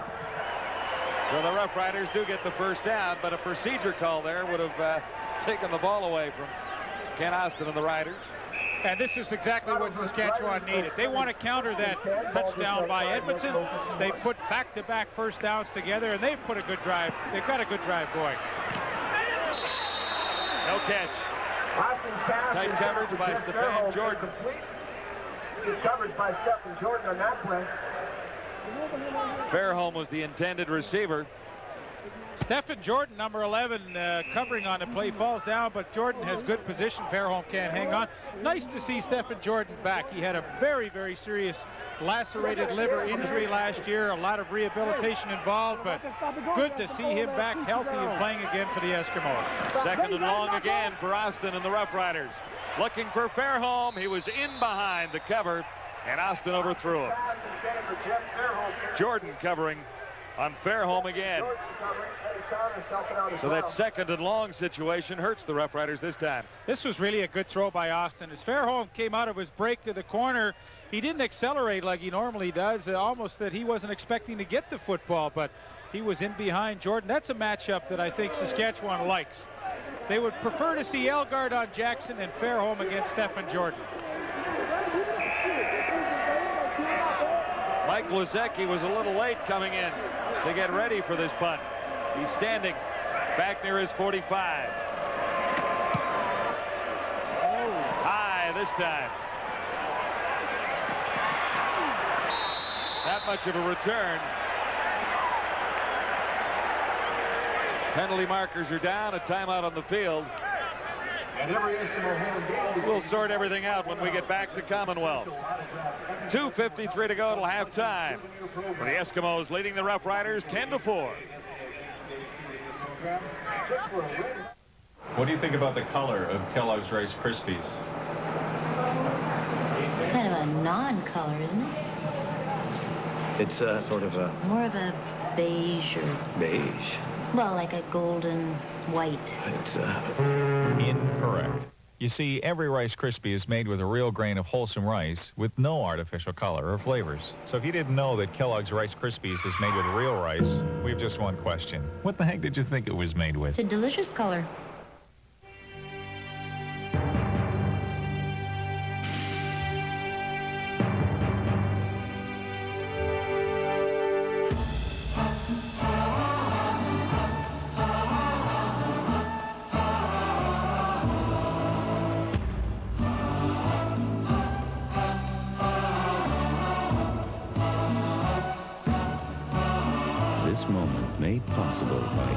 Seals, and you. Eskimos lead the Roughriders 10-4. A no yards call against Bob Foley of Saskatchewan sets the Eskimos up with a first down at the 33, but that's not all that happened in the previous play. So you think you want to play special teams? Well, just ask Bruce Boyko how he feels about this treatment. He's held, slammed to the ground by Leroy Blue. He still has to get up and try and cover the kick. Here comes Stephen Jordan, hits him in the face. I mean, this is not a lot of fun. Is there more? I don't know. I hope not. No, for he's Bruce's all right after sake. that. He missed last week's game, Bruce Boyko, and dresses for this one. In his second year with the Roughriders out of Western Michigan. 1st and 10 now, the Eskimos. Blake Marshall.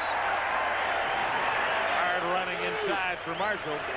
Stopped by Glenn Suter. Last man back for Saskatchewan safety. Watch the hole created by the Edmonton offensive line. The draw. Good lead block by Mike Pringle on Tyrone Jones. And Blake Marshall with some hard pounding running of his own. First down pickup. From the 45, Ham with 3 receivers each side. And Pringle can't make the catch. That's number 20, Mike Pringle. Tracy Ham, pass intended for Should have Mike had that Pringle. one, Mike. Well, this is what they wondered about Mike Pringle. Could he catch the football? He should have had that one. Bobby Jerson, let's check in on him. They don't block him. They didn't need to because they were going to throw the ball so quickly. They didn't worry about trying to pick him up, but Mike Pringle should have had this one. 2nd and 10. Boy, the blocking was set up in front of him, too. He could have had some good yardage. Trips formation to the near side with 3 receivers for the Eskimos. On 2nd and 10. Ham under pressure now. Ham can get a first down. He does. Stepping up near the 40-yard line. Eskimos wanted Ham to run a little bit more. Forced out there by Stacey Hairston. Nice run there for 26 by Tracy Ham, who only ran for 12 yards last week against BC. Well, there's no question he can ignite his offense in a hurry when he decides to run, and the only reason he does run is because Craig Ellis falls down. He wanted to throw the ball to him, but Bayless cannot catch up, and Tracy Ham has the Eskimos in pretty good position. Eskimos have 6 receivers in there right now, 3 each side of the field. Ham quickly to Blake Marshall. Cut down neatly. Tracy Ham quickly out. Close to 5 yards. Marshall chopped down by George. That's the same play that Mike Pringle just dropped the pass on a few plays ago. They decide, well, we like to play.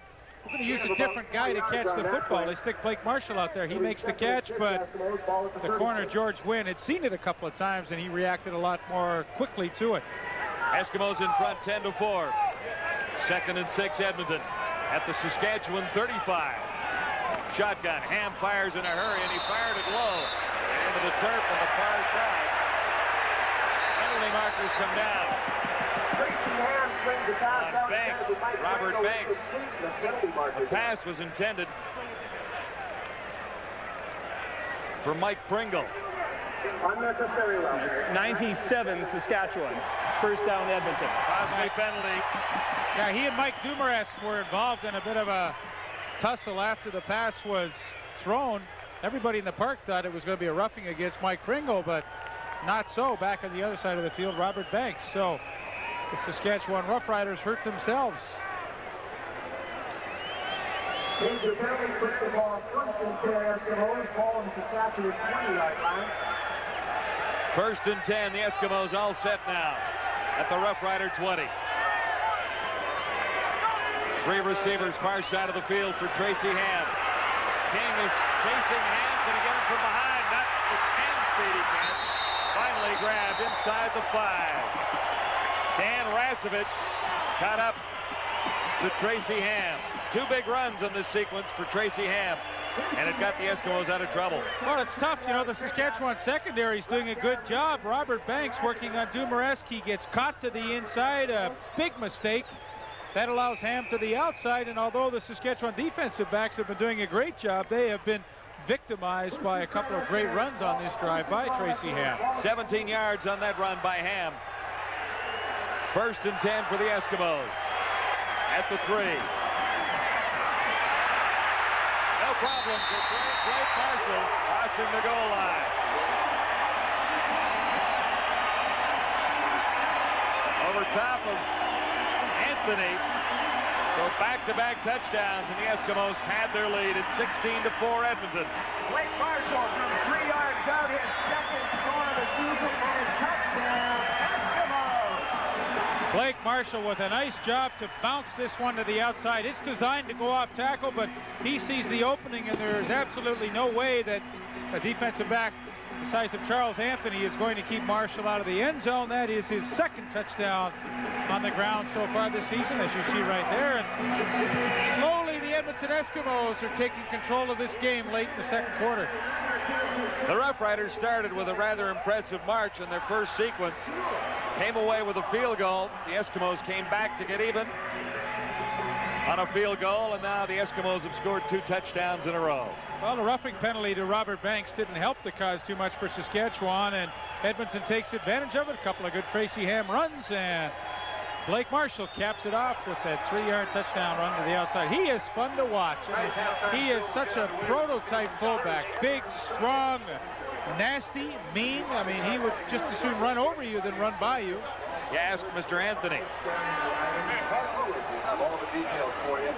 76 yards in 7 plays, but rather quickly done. 1:37 time of possession, and a 3-yard run by Blake Marshall caps it off. 2 in a row for the Eskimos. Well, this was a very closely played game, and you look so far in this ball game at a turning point, and it definitely has to be that poor decision by Willis Jaycox to try and field the punt. He fumbled, Edmonton recovered, and they have taken that and gone with the momentum to 2 touchdowns and are in complete control here in the first half.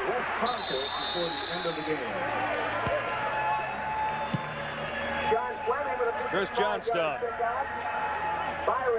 bringing down Byron Williams. Chris Johnstone with the shoestring tackle.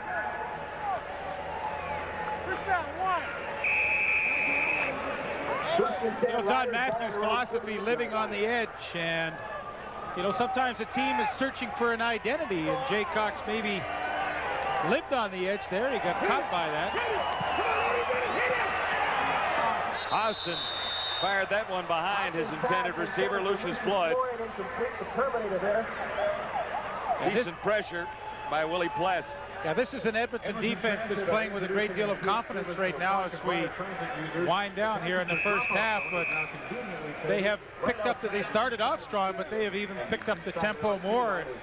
Kid Austin seems all of a sudden a little unsure of himself, exactly what he wants to do offensively. And again, he's facing 2nd and long, 2nd and 10. Blitz is on.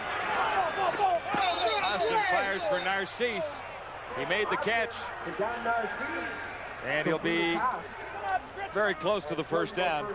That's the second time he's made a spectacular catch, keeping his feet in bounds on the sidelines. He is awfully close to that first down, and this would really be a lift. Saskatchewan, with 1 minute and 2 remaining in the half, has plenty of time to march down the field and try and answer the last 2 touchdowns that Edmonton has scored with maybe one of their own. 17-4 right now, Edmonton leading on touchdowns by Sandusky and Blake Marshall. Riders short of the first down. 3rd down, less than a yard to go. And 1:02 till halftime. 30 centimeters, ball on the 48. It'll be a first down for the Roughriders as Austin carries to keep the drive alive. Stay with us at halftime. We'll have a sports update, as well as the entertainers. Shreko Zizakovic versus Doug Parrish, with your host, Darrell K. Smith. It'll be a lot of fun. Here's Austin, first down. Elgard wrestled down inside the 50. Blue and Enos Jackson get to Ray Elgard. After a gain of at least 10, they get 11 yards. And a first down for Saskatchewan. 50 seconds to go till halftime. Hurry up offense for Austin. The draw play to David Pitcher. And that was well read by the Eskimos, by Larry Ruck and Willie Pless in particular. Really tough to run a draw against a blitzing defense. That time Willie Pless coming on the blitz, and he absolutely hits the play right on the nose. There, he's coming up through a gap, and David Pitcher really has no chance to break that one at all. Loss of 3. 2nd and 13. Flags are down as Austin fires to the far side. Incomplete. Williams couldn't make the catch. Doug Parrish covering. Parrish was covering. And a penalty on the play. Holding against Saskatchewan. More pressure again from Willie Pless. Michel Bourgeot, number 94, coming up the middle. So the Edmonton holding. Saskatchewan 66. Penalty is declined. It's 3rd down. Mike Anderson, the center, but the Edmonton pass rush is somewhat confusing the offensive line of Saskatchewan right now. They run a 3-4 defense, and you really never know where the linebackers are going to come from. But the fact is, you know they're coming, but Saskatchewan right now not able to pick them up. Ken Austin paying the price, throwing the ball much before he's ready. Mike Lozecki standing at his 45 into the final 30 seconds of the opening half at Commonwealth. The Eskimos leading the Roughriders 17-4. Henry Williams at the 5-yard line, 15-yard line. And he gets up to the 20. Met by Bob Poley, Dan Rasevich, Kelly Trithart. 5-yard return, a 37-yard pass. Henry's had a pretty quiet night so far. I don't think he's caught a pass, and his punt returns have been minuscule. Willis hasn't exactly dazzled at the other side. Willis Jaycox. No, he hasn't. His fumble set up the first touchdown.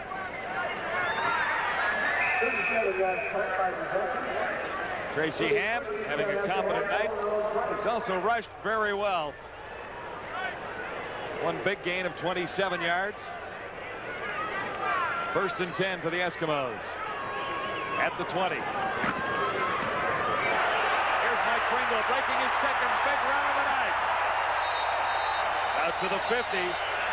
Finally stopped by Stacey Hairston. A 30-yard run for Pringle. Fumbles the football, and Vincent Donaldson he lost it, pick it up. and Donaldson comes up with it.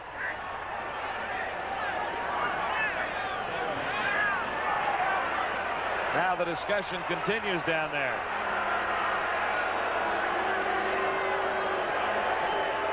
"12 seconds to go. No fumble.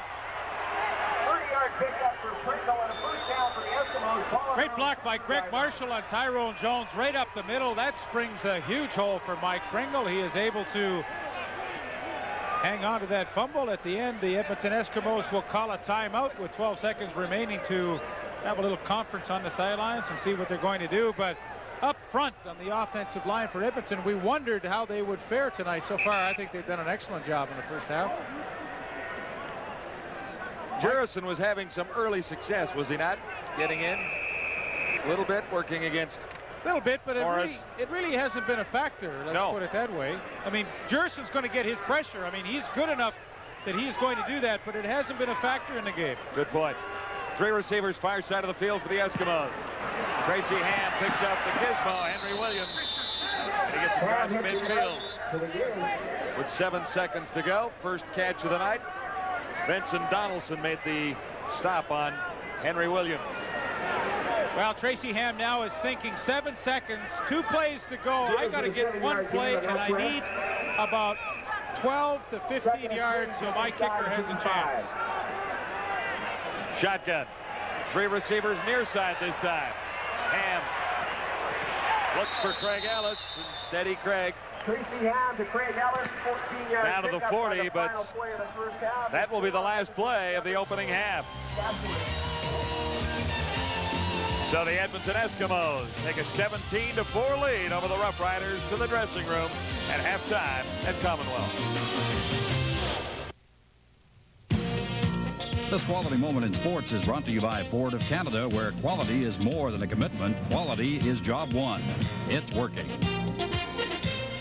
Sunday at Silverstone, England, Nigel Mansell thrills the homeland fans by winning the British Grand Prix. It was Mansell's 28th career win, giving him 1 more than legendary Jackie Stewart, and puts him second on the all-time win list.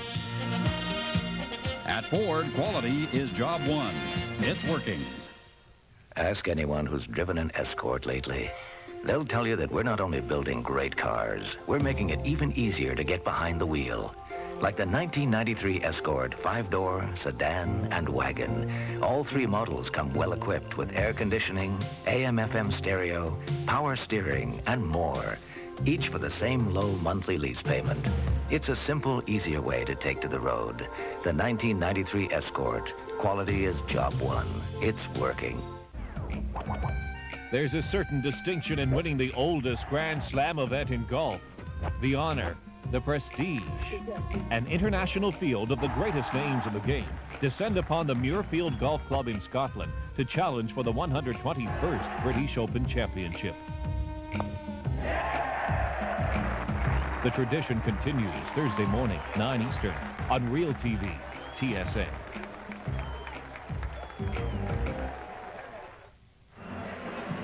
Almost ready to begin the second half in our game of the week with the Edmonton Eskimos leading the Saskatchewan Roughriders 17-4 at Commonwealth.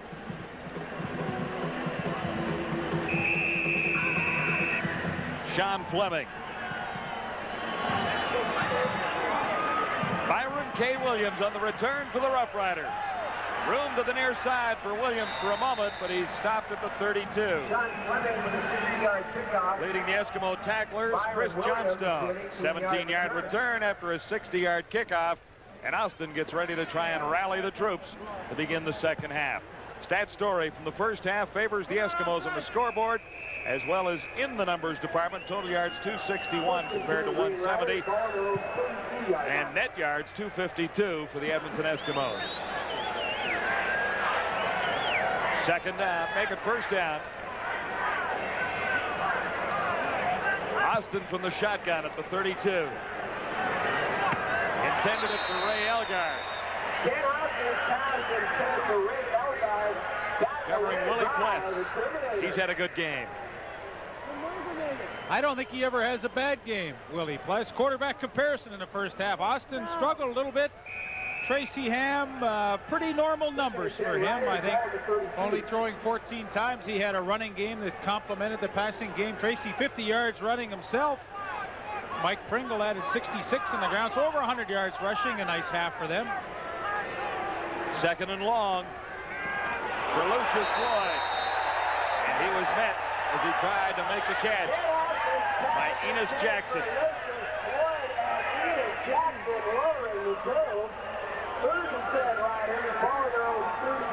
The blitz is coming. Austin has to get it away quickly, and just as Lucius Floyd touches the football, Enos Jackson times it perfectly, and nobody would have been able to hang on to that one. Enos Jackson, one of the harder hitters in the defensive backs around the league.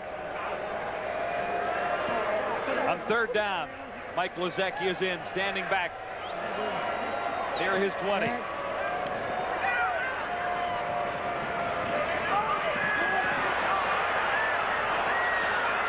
Eddie Thomas. Penalty markers are down back near the 40.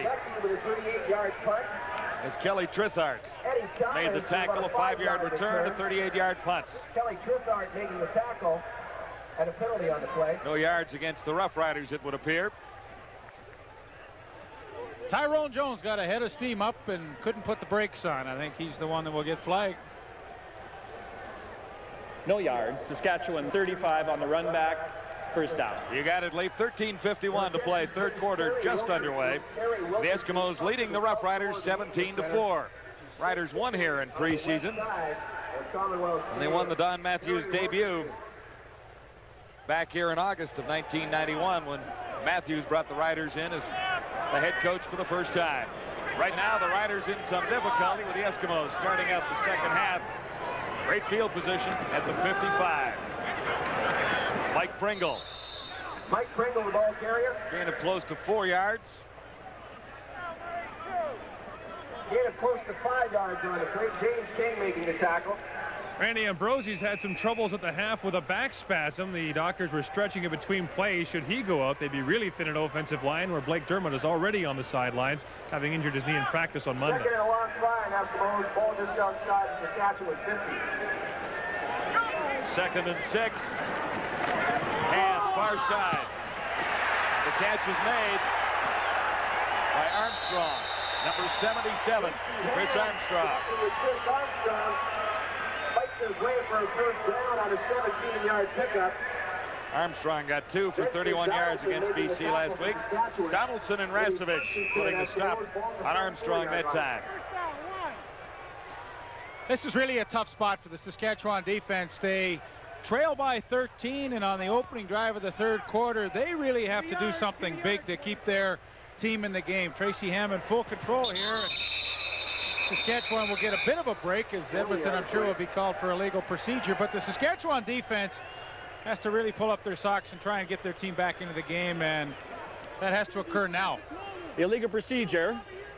60 and 53 Edmonton. First down repeated. Well, both newcomers got caught that time. Mike Dumaresque and Chris Morris. They've done a decent job working up front on this Eskimo offensive line that has been riddled by injury. First and 15.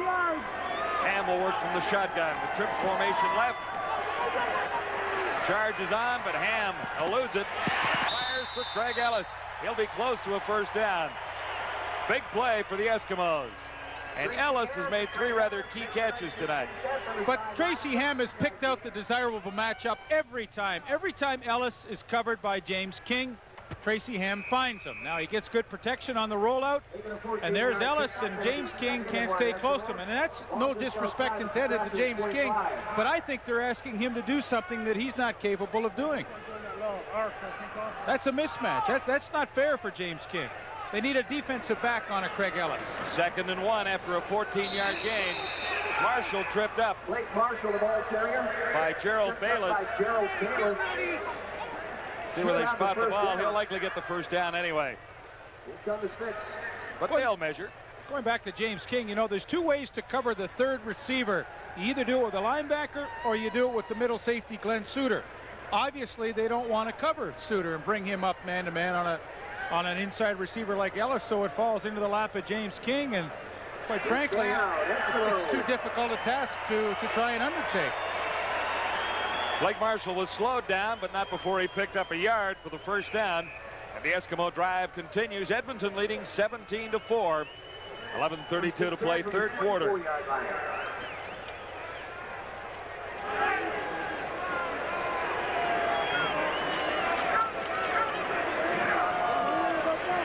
Ham looking to the corner. Craig Ellis, what a touchdown catch. He got in behind Anthony.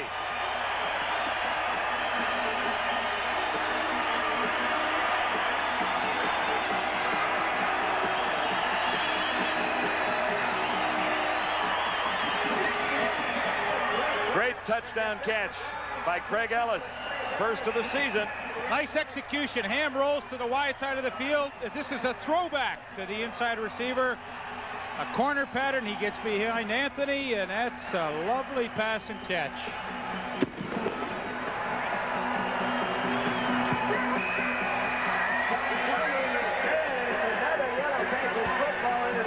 The Eskimos add 7 more.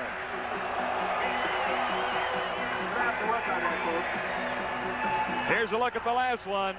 Tracy Ham to Craig Ellis. A perfect combination as the Eskimos move out in front, 24-4. 25 seconds. The winner of the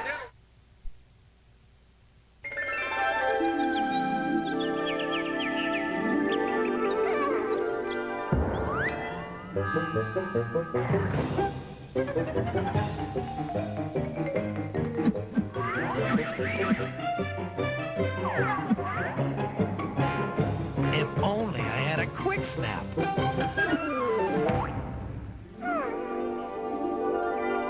Fuji Color Quick Snap. The camera and film all in one. Live from Commonwealth Stadium, the Saskatchewan Roughriders scored first. The Edmonton Eskimos have scored 3 touchdowns in a row to take a 24-4 lead. Last touchdown, 55 yards in 5 plays. Finished off by a Tracy Ham to Craig Ellis pass for 24 yards.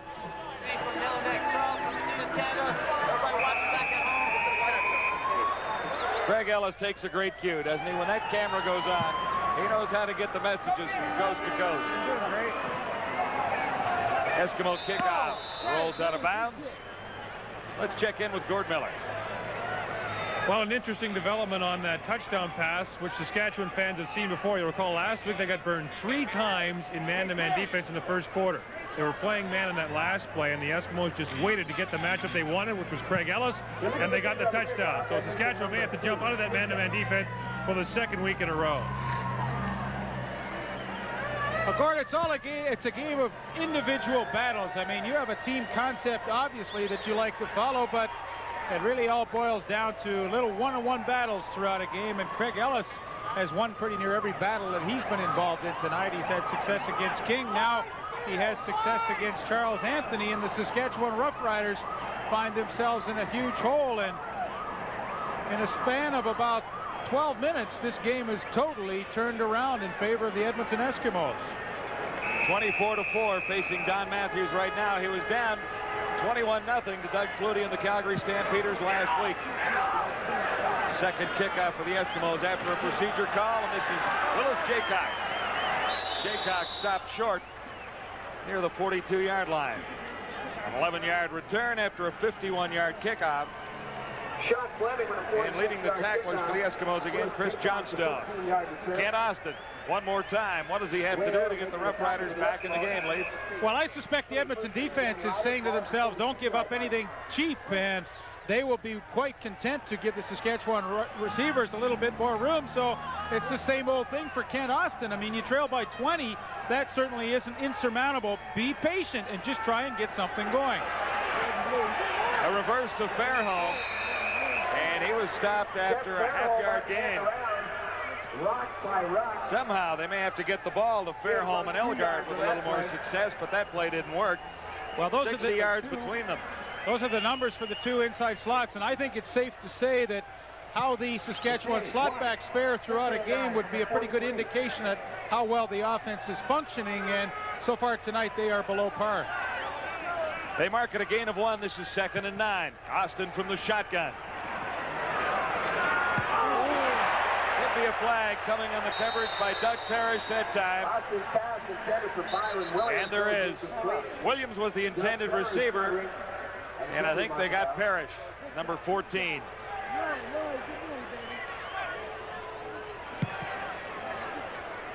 You know, it's funny how this works. Had Byron Williams worked back to the quarterback as he is supposed to do, that contact probably would have never been created. Forward passing Edmonton, number 14.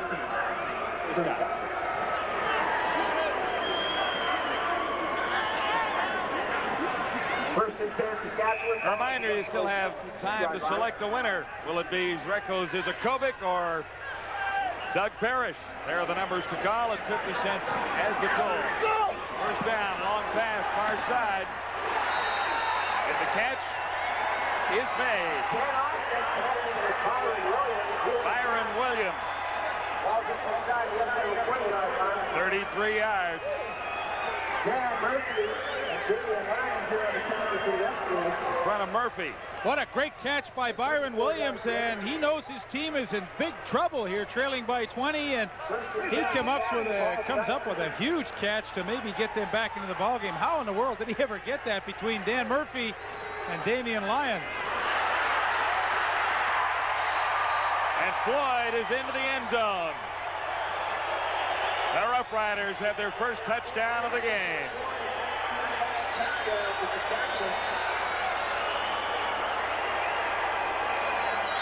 It's funny how one big play can spark a team. The catch by Williams, and now the touchdown by Lucius Floyd.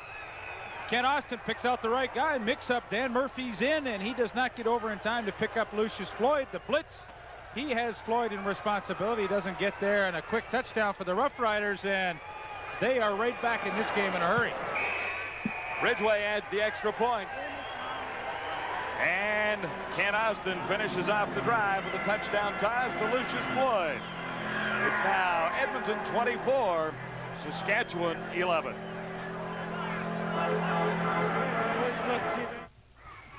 I love to ski, but I race to win. It's the same with what I drink. McCain Punch. McCain's the winner for me. I tried others, But I prefer McCain for the taste. And I trust McCain quality from my guests. McCain Punch, made with pure fruit juices from concentrate. Taste and quality win every time. Well, Lucius Floyd has the Saskatchewan Roughriders right back in the ball game with 9:25 to play third quarter. It's 24-11. The Eskimos in front. Even after one quarter, the Eskimos got 2 touchdowns in the second and 1 each here early in the third quarter. So it's opening up a little bit. Huge plays by Saskatchewan to get themselves back into the ball game, and they can thank Byron Williams. He drew an interference call to get a first down. Then he made a long, spectacular catch, and on the final play of that drive, Lucius Floyd hauled in the touchdown pass. Mix-up, Doug Parrish was out. Dan Murphy was in. They blew the coverage, and Saskatchewan got the touchdown.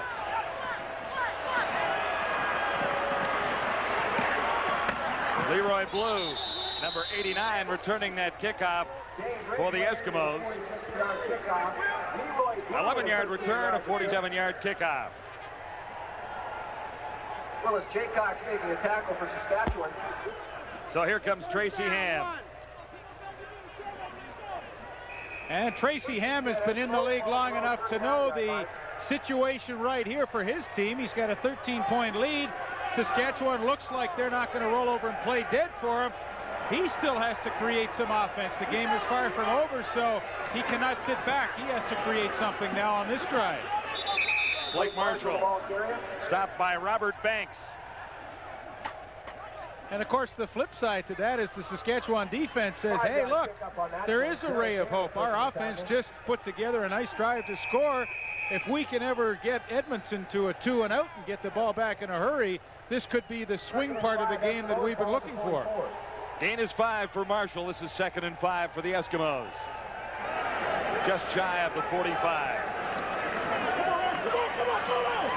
Flags are down, and so is Tracy Ham. Likely a holding call going against the Eskimos. Robert Banks, 2 plays in a row for the Saskatchewan Roughrider defense.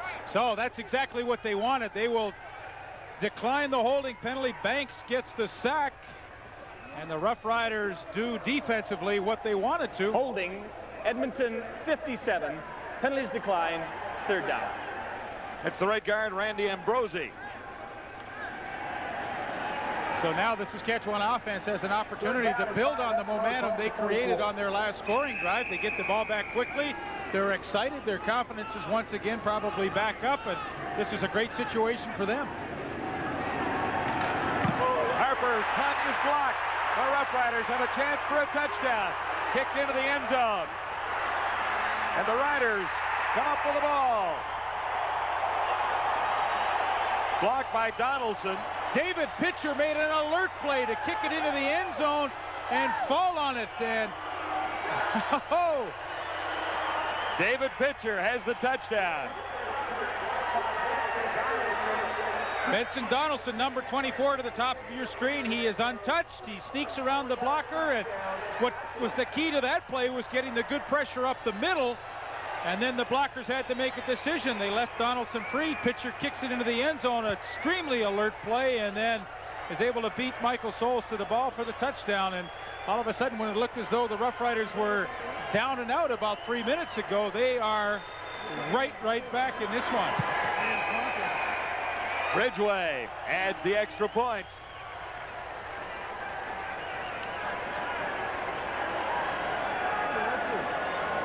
Two quick touchdowns by the Roughriders.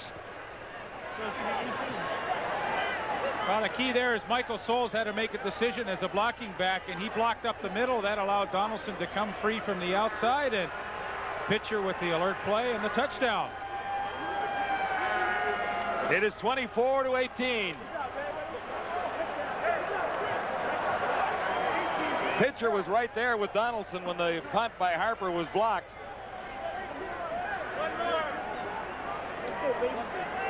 Sit up again, shit. You can't do nothing but turn this goddamn fire up. Don't do nothing but turn this goddamn fire up. And you know, there's nothing that can deflate a team more than having something awful happen to them on a special team. You know, it's like a routine play. Let's punt it away, and, you know, our defense will come on the field. All of a sudden, you're scored a punt. It's kind of a shocking thing to happen to you. We'll see if Edmonton now can regroup. That's Mike Pringle on the return for the Eskimos, and he gives Edmonton excellent field position out near the 50-yard line. Gord? Leaf, you just said it a minute ago. You make a couple of mistakes, and Saskatchewan's right back in the ball game. Mike Nelson, the assistant coach for the Eskimos, brought the defense together and said, you guys can't be lackadaisical out there. You made 2 mistakes, you let them back in the ball game. Then after the special teams touchdown, Mark Nelson, the special teams coordinator, said, don't fall asleep out there. You've let them right back in the game. Now put on your chin straps and start using your heads. Well, a little nap has made it rather close ball game. 6-point spread. Eskimos 1st and 10. Ham from the shotgun. Far side. Catch is made. Krasovich makes the tackle. Benson Donaldson there for the tackle. You know, it's funny, Gord mentioned earlier in the game the fact that last week Saskatchewan got away from a man-to-man pressure style of defense and started to drop off. They were more successful. That's exactly what they're doing here in the 3rd quarter. They're dropping off. They're saying to Tracy Ham, okay, throw underneath us and try and pick up first downs that way. 6 receivers in for the Eskimos. Early movement. Far side by Banks. The right end. And it might be a procedure call against Procedure. Edmonton number 60. First down repeated. Make it Chris Morris. That's the 2nd time that Morris has moved along the line of scrimmage.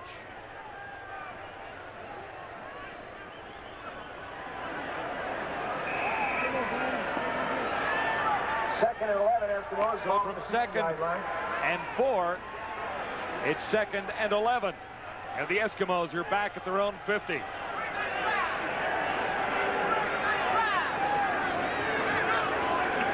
Two backs in the backfield with Tracy Ham back to throw in a hurry. Almost picked off. Craig Ellis was the intended receiver, and Glenn Suter almost had his first interception of the year. Glenn Suter for the 3rd and 11 Eskimos. Ball at the 50. So Saskatchewan being patient. They go back in their zone defense. There is Ellis. There is Suter. Watch Suter drop. Ellis will come down and try the hook. Glenn Suter gets to play a center field position. He's back in deep coverage. He reads it perfectly. You watch how quickly he breaks on the football, and in fact, he has a better chance to make the catch than Ellis does. Saskatchewan much more successful in their zone defense here in the 2nd half. Harper's last punt was blocked. He gets this one away. Willis Jaycox lost it momentarily. Now it's bounced back to the 15. Jaycox trying to draw a flag unsuccessfully. Now a penalty marker goes down. They mark the return at 2 yards, a 45-yard punt by Harper.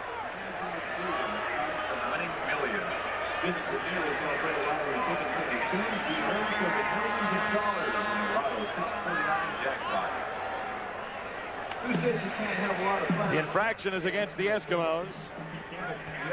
We'll wait for the official word from Bud Steen. In the meantime, we'll take a brief timeout with 6:19 to play in the 3rd quarter. And the Roughriders have roared back to make a game of this one. A 6-point spread right now. Life is filled with questions. Do you suffer from headache pain? Do you still like playing with toys? How much will he risk in the bonus round? How'd you learn to do so many things? If you'd like to spend time finding the answers to life's more important questions, be a big brother. Mom, how can you leave me like this? How do you decide what you want to be when you grow up? It'll make a man out of him and a boy out of you. Can I have a turn now? Welcome back to Commonwealth in Edmonton, where the Roughriders have scored 2 quick touchdowns and moved within 6 points of the Edmonton Eskimos, who had things pretty much their own way in the opening half. Following tonight's game, we'll bring you the TSN Turning Point, brought to you tonight by Sony. With brighter colors and sharper contrast, Sony Trinitron's exclusive one-gun picture tube catches all the action. Sony, the best picture on the mound. Let's go back to the block punt by Glenn Harper and just show you how it occurred. Here is Michael Souls, the up back. Here is Stacey Hairston. Here is Benson Donaldson. Harrison comes up, Donaldson comes up, Michael Souls has to make a decision. He blocks Harrison, Donaldson is free, a block punt is created. Michael Souls, really, there's nothing he can do. He has to make a choice. He makes the right choice. Take the guy closest to blocking the kick, and Benson Donaldson just made a heck of a play, and that could be the turning point. Lucius Floyd makes the catch and has another Rough Rider first down.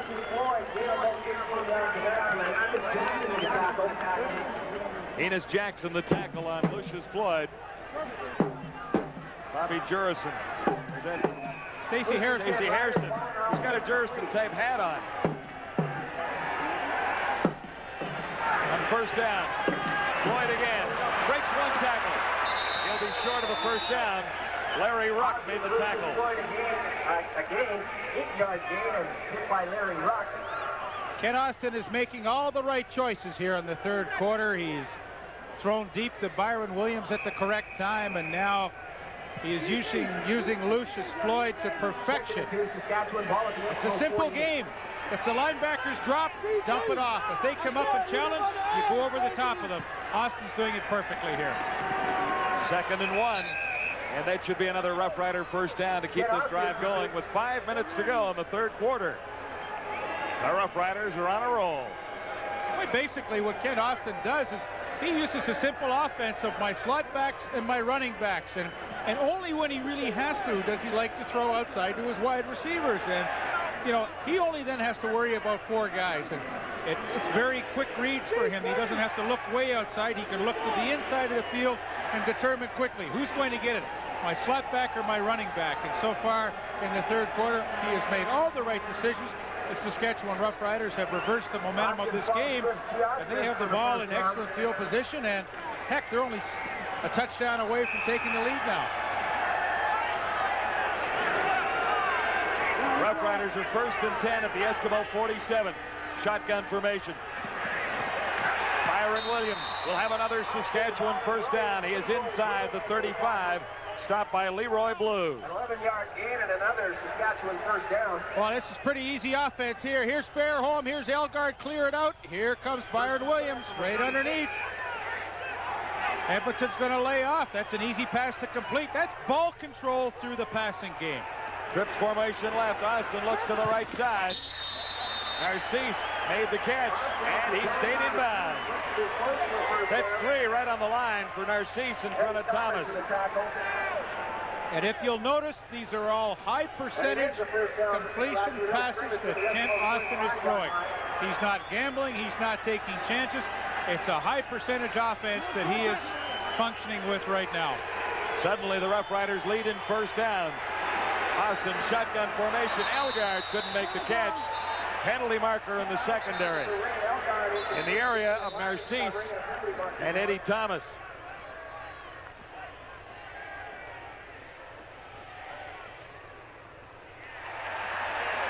Holding. Narcisse.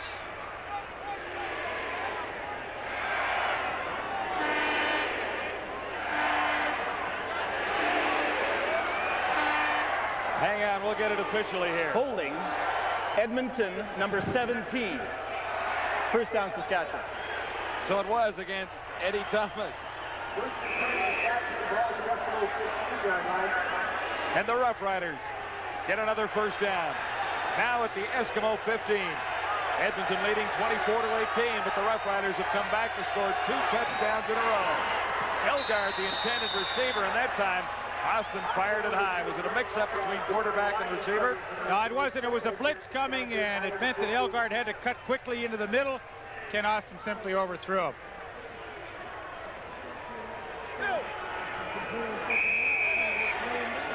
Second and 10. Edmonton 24, Saskatchewan 18. Riders with 4 receivers to the far side of the field. Austin looks to this corner for Lucius Floyd. Couldn't quite hang on as Floyd drew double coverage. Jackson moved over to help out Thomas.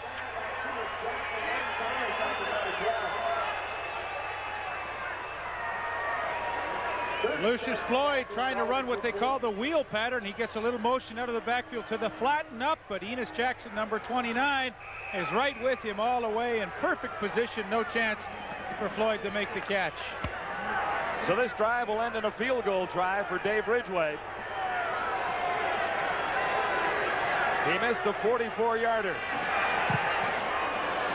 No doubt about that one. As the Roughriders creep within 3.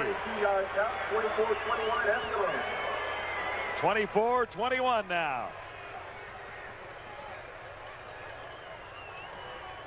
Looking back to last week, the Roughriders had a much better second half against the Calgary Stampeders, offensively and defensively. And that's been the story here tonight, too. Well, I mean, they're a team that has gone through a lot of changes defensively, and Don Matthews has tried to instill a philosophy of them, of a reckless, devil-may-care type attitude, and this is not developed overnight. I mean, you do not develop a personality of a team in a matter of a few weeks in a training camp, so it will take some time, and as Don Matthews indicated in our conversations today, this team will get better and better. And although some coaches will always tell you that, I mean, in their case, it really is true. It takes time for a defense to learn how to play together, and week after week, they should improve. The kickoff. Bouncing. Mike Pringle had a tough time hanging on. Now the return begins. Penalty markers are down, and Pringle is dropped near the 30. Billy Trithart leading the Saskatchewan tacklers, a 15-yard return. Gordon? The knee of Stacey Hairston was rolled on in that last series. He has an ice bag on it and will not return. As a result, Glenn Suter moved a defensive halfback, John Hoffman, to safety, a major blow to the Riders, as Don Matthews told us this morning that Stacey Hairston would play a major part in his defense, feeling he may have been one of the fastest defensive backs in all of the CFL. Well, he's certainly the fastest one on the Saskatchewan Roughrider roster. First down, Murray, first. And that is really a critical injury, because moving Glenn Suter to the halfback spot is not an ideal situation for them, because even at middle safety, they really don't like to play him in a lot of man-to-man coverage. Now, he is either going to have to do that, or they're going to have to go to a lot of his own defense, and don't think Tracy Ham won't recognize that in a hurry. Blake Marshall hit and stopped. Marshall tried to roll off the first hit. You know what, regardless of the changes that Saskatchewan has to make, they are playing with a great deal of emotion, enthusiasm, and confidence now in the third quarter. So, you know, oftentimes, more times than not, that confidence and enthusiasm can create, you know, you don't have to worry about some of the mismatches you may have. The numbers on Tracy Ham, a couple of touchdowns tossed. Edmonton leading by 3. Ham from the shotgun. On second and long. Harper's down, and so is Tracy Ham. Jurison celebrates with Gerald Bayless. Boy, that's just exactly what I'm talking about. You know, they went to his own defense to protect Suter and Hoffman, who have come into different positions. Edmonton 57. Penalty has declined. Third down. So what does the defensive line say? Bobby Jurison, Gerald Bayless, and Gary Lewis, Robert Banks, they say, well, heck, we got to pick it up a little bit. Put some pressure on him. There comes Jurison. He gets the sack. They get the holding call. I mean, that is just strictly enthusiasm and desire.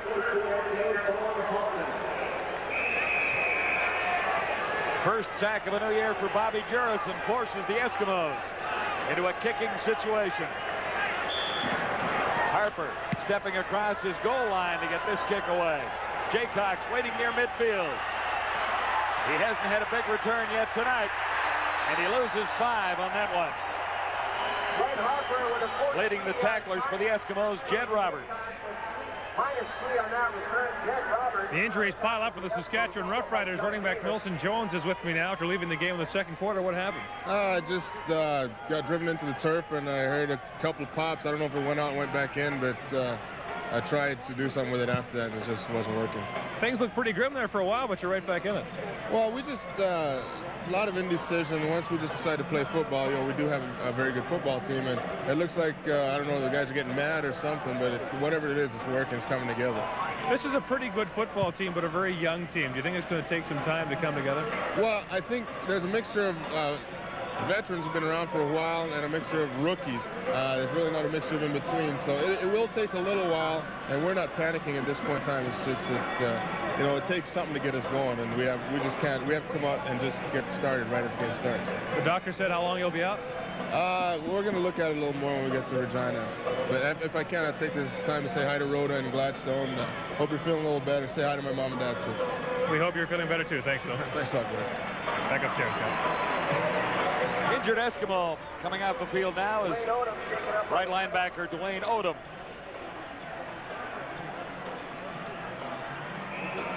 That'll bring in John Davis, number 37. First and 10, Saskatchewan, ball on their own 51.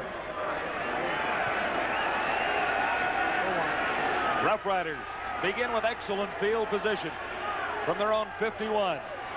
Riders trailing by 3. Pressure on Austin. Intended for Byron Williams. Incomplete. The Terminator, Eddie Thomas, helping out on that coverage.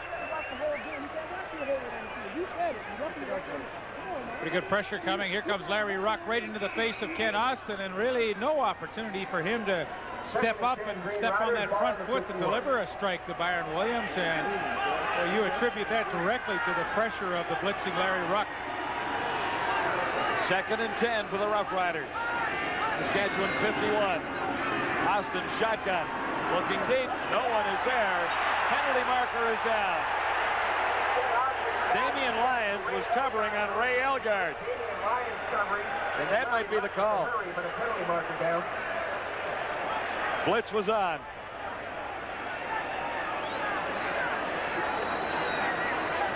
Forward pass interference, Edmonton, number 10. 15-yard penalty, first down.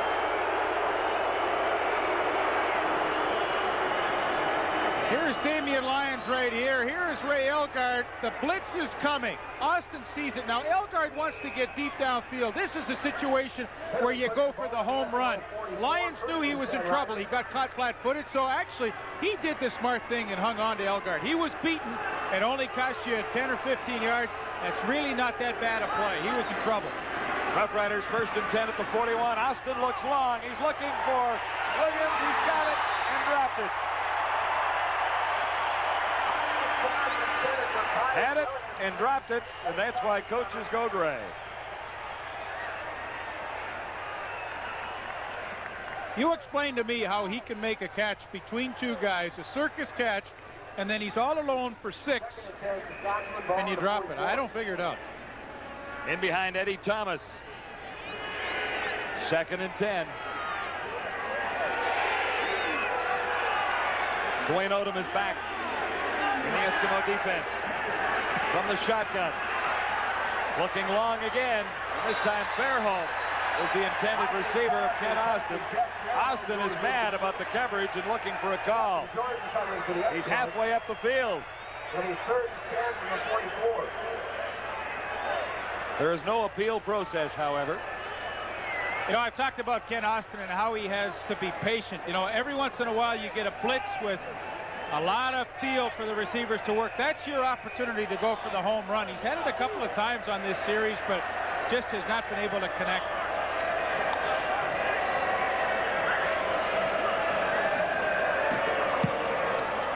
Wasecki on 3rd down. And there was no return for Henry Williams.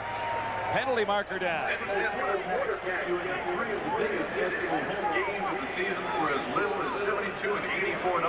Let's go back to the last play. What I've been talking about. I mean, here comes the blitz. You see the whole field. That is wide open.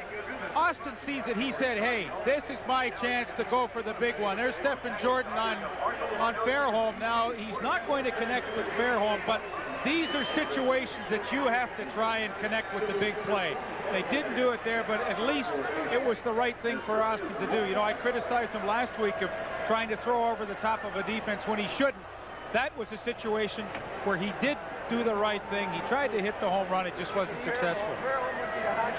And I think what we do is we're able to show you these things on the telestrator so you at home understand that, hey, there are times to go deep and there are times not to. That was a good decision. He just didn't make it. And a holding call on the previous play has forced the Eskimos back inside the 5-yard line. It'll be 1st and 10 from there. And nowhere to run for Mike Pringle. He ran into Tyrone Jones, and that will end the third quarter with the Eskimos hanging on to a 3-point lead. It's 24-21, and there's lots more football ahead from Commonwealth. Got him, need him, got him, doubles. I probably destroyed thousands of dollars just in the spokes of my bike. To some, it's a hobby. To others, it's an obsession. Sports cards, phenomenon of the 90s. TSN takes an in-depth look at the sports collectibles market. Thursdays, right here on TSN. Well, he's always asking me things. Because Mom's really good, but she's not into boy things. You know, football or racing cars. And, like, he looks up to me. And he expects me to know everything because I'm his big brother. And the trouble is, sometimes I don't know either. And I wish I had somebody to help me. Be a big brother. Be someone to look up to. Call today. Welcome back. We await a second down and 7 to go for the Eskimos deep in their own zone near the 6-yard line with the Eskimos leading the Roughriders by 3. It's 24-21 to begin the fourth quarter at Commonwealth. Edmonton with 5 receivers in. Ham, the lone man in the backfield. Pressure is on. Ham steps up, throws, and he'll get a first down as Sandusky makes his first catch in a while. Hang on, that's Henry Williams, number 2. Now, Saskatchewan only rushed 4 people up front. This allows Tracy Ham time to step up in a well-formed pocket, and the Giz runs a hook inside Charles Anthony in the zone coverage. He picks out a good spot. Tracy Ham connects with him, and that is a big first down. I mean, you're backed up in your own territory. You need a little breathing room, and you know, it might not seem significant, but it really is to get that first down. Pringle tried the left side. He was met by Dan Razovich on first down. It's all a game of field position, and Tracy Ham can get a couple of first downs, and the worst thing you do is punt it away. You kind of reestablish yourself. You've got yourself out of trouble. 1-yard gain. 2nd and 9. Second and long 9 from the 23. 6 receivers in. The Eskimos 6-back. Ham on 2nd and 9 steps up. Open over the middle, and Ham fired into the turf. Big pressure on Ham as he tried to get that one away, forcing a 3rd down. Oh, that's the nice thing, too. 2nd down in a row that Saskatchewan has not blitzed anybody and relied strictly on their front 4 to apply pressure to Tracy Ham. They've been able to do that. Robert Banks, Gerald Bayless with some good push, and Tracy Ham cannot connect.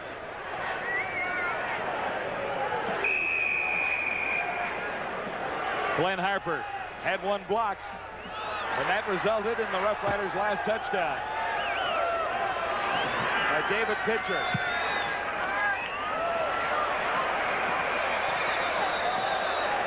Out near midfield. And the Roughriders will come up with pretty good field position as a result. Kind of surprised, you know, they can cover kicks really well, that they keep insisting to kick it out of bounds. 335 yards total for the Eskimos to 279 for the Roughriders. But it's been all Saskatchewan lately, and the Riders lead in time of possession now. Pretty solid third quarter for the Saskatchewan Roughriders to get themselves back into this football game. They trail by 3 and have super field position to start this drive. At the 47, it's first down for Kent Austin, firing under the cover for Lucius Floyd. Floyd is trapped, and finally he's down for a loss of a couple. Kent Austin brings the toss out to Lucius Floyd, tries to spin away, but can't. A host of Eskimos there to bring him down. Jordan and Pless leading the Eskimo tacklers. Loss of 2 on the play, 2nd and 12. 2-yard loss. It'll be 2nd and 12. Edmonton leading 24-21.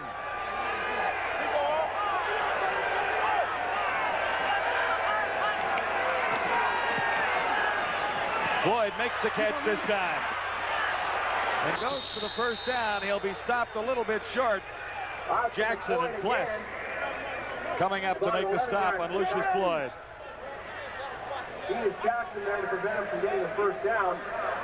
How much is it? They'll measure this.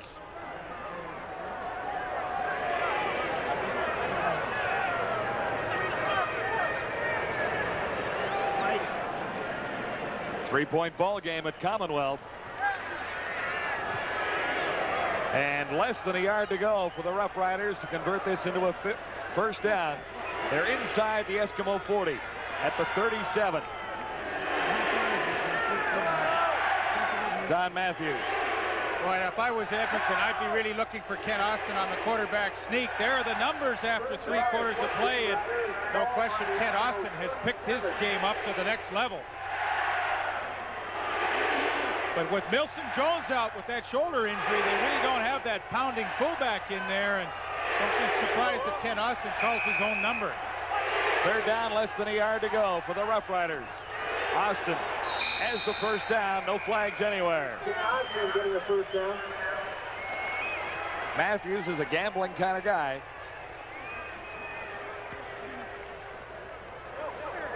Well, that's not really a big decision to make. I mean, inches, you've got momentum in your favor. Perfect time to say, hey, guys, let's go for it. First and 10, Green Riders, falling to 36-yard line. Narcisse to the top of your screen, far side of the field. Williams to the near side on first down. Blitz is on. Fairholm in behind the cover, and Jackson was covering. Jeff Fairholm almost home. Enos Jackson has made 2 spectacular plays here in the second half in the third quarter against Lucius Floyd, and now he sits right on the hip of Jeff Fairholm, and at the last second accelerates, sticks out that left hand to knock the ball away, and that is textbook inside safety play. He gave the illusion that Fairholm was open, and then he had the speed to recover and make the play. Second and 10 for the Rough Riders at the Eskimo 35. Austin has a first down to Ray Elgard. Ray Elgard, 11 yards picked up. Jackson again covering. Jackson holding on to make the tackle. So the Rider drive continues with 10:52 to play, fourth quarter. Edmonton leading 24-21. The Eskimos led 17-4 at halftime. The Riders have come back with 2 touchdowns in the second half. Austin, Narcisse. Fine catch by Don Narcisse in front of Eddie Thomas. And the Rider march continues. One-on-one, Eddie Thomas. This is the little individual battles that are created throughout a game, and Narcisse with a super move to get to the post. Eddie Thomas caught a little flat-footed, and Ken Austin sees it and throws a perfect strike, and this has been a nicely put-together drive. First and goal to go for the Rough Riders at the Eskimo 4. Austin looks to the corner.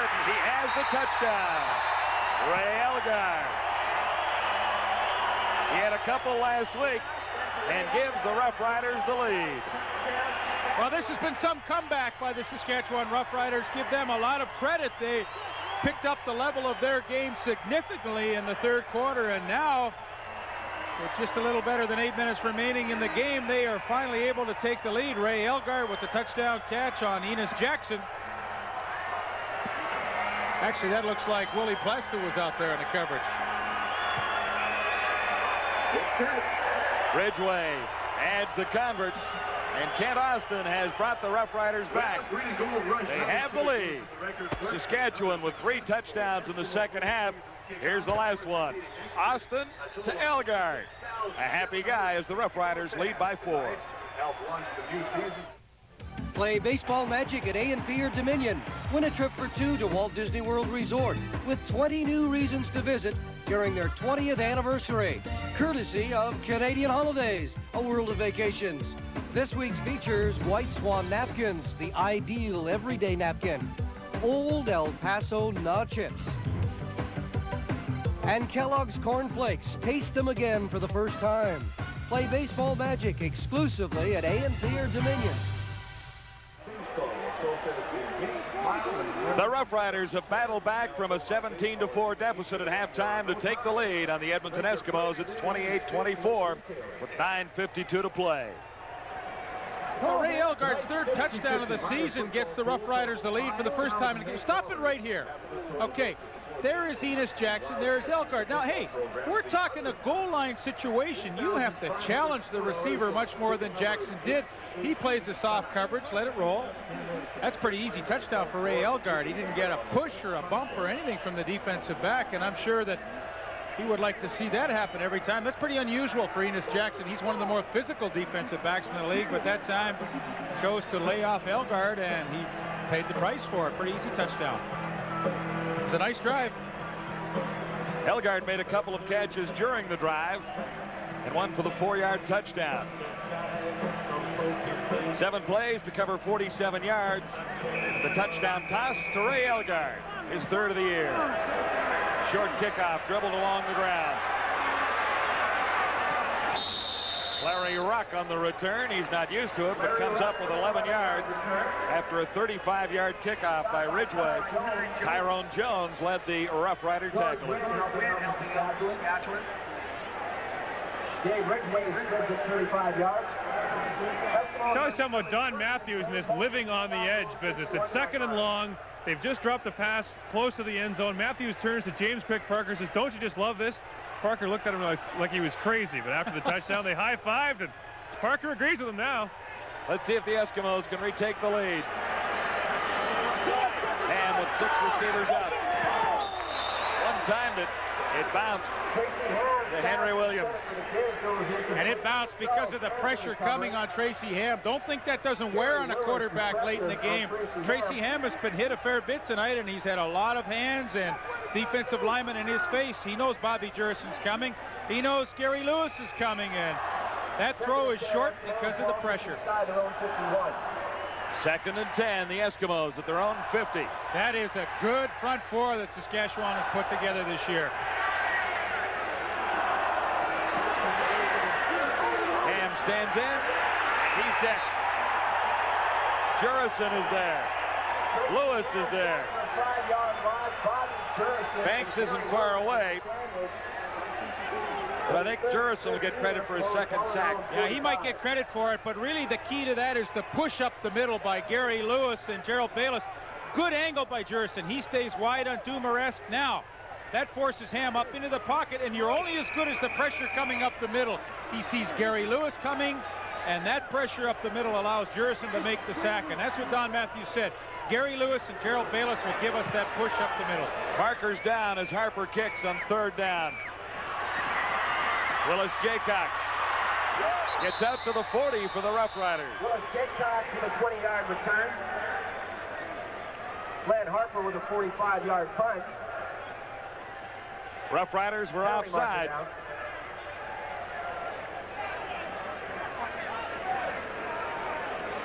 Well, Bobby's had a big night.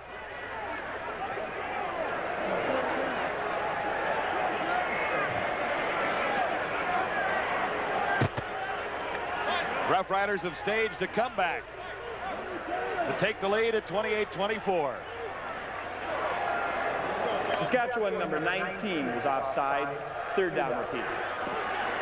That's John Hoffman. We talked about Bobby Jurison in the opening of our telecast tonight in the battle that he would have with the 2 tackles, Mike Dumaresque and Chris Morris, and clearly Bobby Jurison has been the victor tonight. Eskimos will kick again, this time Harper standing at his 35, looking to get a slightly better one away. And he does. Willis Jaycox chased back near the 10. And he is grabbed back there and thrown for a loss. Hard charging Eskimo special team. -5 after a 47-yard kick, and leading the way that time was Chris Johnstone. Riders in the lead and lots more to come.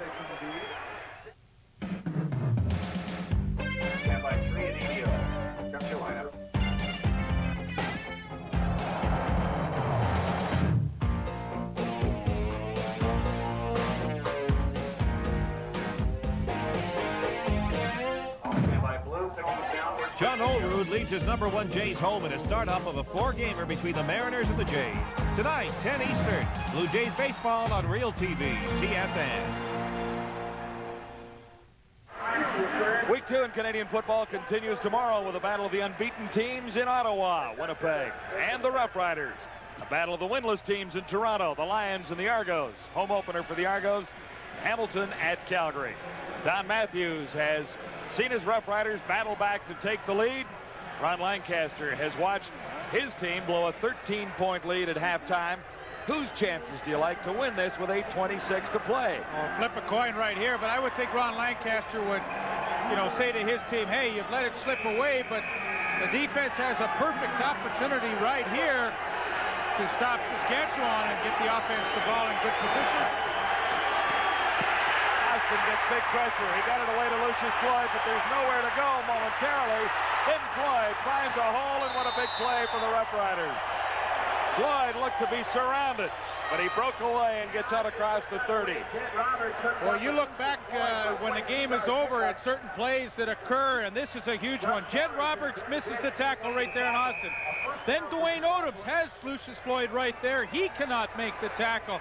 I mean, you're talking a huge play by Lucius Floyd and Ken Austin to get themselves some breathing room.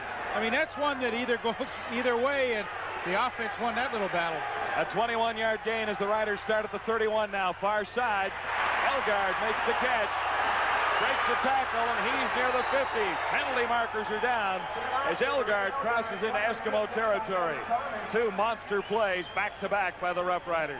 There certainly have been some significant turnaround plays in this game, and I don't think any greater than that one by Lucius Floyd. Good catch by Elgard right there. They're going to get a clip at the end of this play, clip on Byron Williams, and we'll bring it back. Illegal block. Saskatchewan 87 after yards had been gained. First down, Saskatchewan. First down stands, and the Riders are up near midfield. Yeah, I don't think they're going to worry about that penalty. They've made 2 key back-to-back plays to get it out to midfield. And first down, Saskatchewan at the Roughrider 51. 7:17 to go. Blitz is on. Austin looks deep and just overthrows Byron Williams. Covering on the play was Eddie Thomas. Well, it's uncanny how Ken Austin senses the blitz, so he does a little roll to the short side of the field away from the pressure of a Willie Pless and a Larry Ruck coming straight up the middle of the field. The offensive line does a nice job to pick it up, and by the time Willie Pless eventually does come free, the ball is long gone. 2nd and 10, Roughriders at their own 51. Williams and Fairholm come to the near side.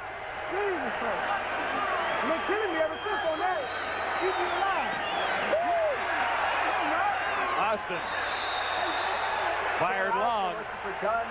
Narcisse was the closest Roughrider to the football. Austin looking for a call. Well, Eddie Thomas really cut off the pattern of Don Narcisse and didn't allow him to get downfield. That's what Ken Austin is arguing about. But hey, defensive back has allowed a little territory out there too. So after the defense gives up a couple of big plays, they tighten it down, and Tracy Ham will get the ball back. He trails by 4. Lozecki standing at his own 35. Henry Williams, Eddie Thomas deep for the Eskimos. Haven't seen a big return so far tonight. This is Thomas. He's out to the 40.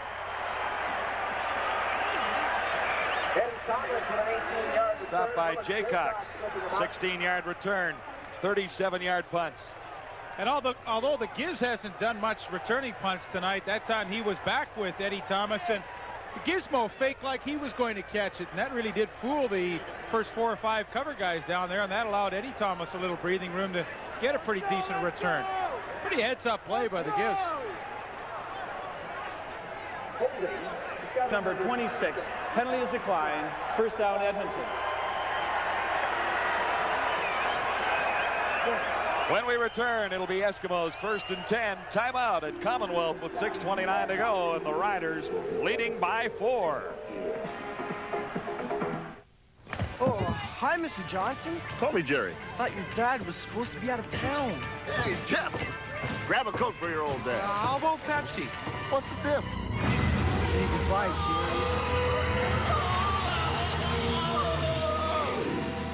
The difference is one tastes better. This one. You chose Pepsi. The majority of soft drink users tested prefer the taste of Pepsi over Coke Classic.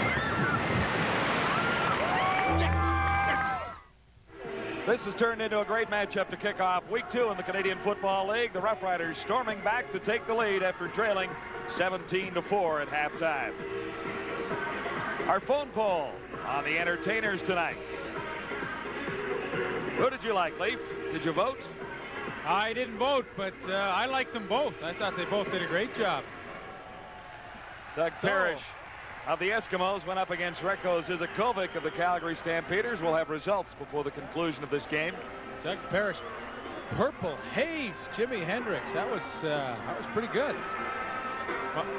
My pal Soreko from Calgary with the country and western. I'm not partial to country and western, so that's why I didn't vote. I want to stay totally impartial on this one. I thought they both did a great job. Fun feature that we have for you at halftime, the entertainers. And Don Matthews has seen his team entertain this crowd here at Commonwealth Stadium, and he should be extremely happy with the spirit that his team has shown tonight. They fell behind, they came back, they have taken the lead, and boy, does that ever go a long way to building huge team confidence when you're able to do that. Eskimos are first down at the 39-yard line. Ham swings it out for Blake Marshall. He breaks the tackle, has the first down. A tough guy to bring down is big Blake Marshall. 6'1", 230 pounds. And Glenn Suter finally got over to make the stop. And Charles Anthony better learn in a hurry that the way you bring a big running back down like Blake Marshall is to tackle him high, not to go low. First and 10 Eskimos, ball on the Saskatchewan 52-yard line. Mike Souls into the backfield now for the Eskimos. Pringle is out. First and 10 Edmonton near the 50. Ham swings it out again for Marshall once more. And couldn't quite get up the same head of steam, but he's got better than 5 yards. Rasevich, number 74, got to Marshall that time. 5:37 to play, fourth quarter. And a critical series for Tracy Ham. He has seen this game slip away, and all of a sudden now he finds himself in a situation where he has to rally and come from behind, but no question he is capable of doing that. Second and a long three, and Marshall gets the call. He powers his way inside the 35 for another Eskimo first down. The drive continues impressively for the Eskimos. And featuring Blake Marshall, he catches a swing pass, he catches a screen pass, and now they just hammer him straight up the middle. So it has been all Blake Marshall here on this drive to get the Edmonton Eskimos deep into Saskatchewan territory. At the Rough Rider 35. First down. Hand to his right. Can't get it. For Chris Armstrong. Penalty marker down in the backfield. Gary Williams is a hurry and a penalty on the play.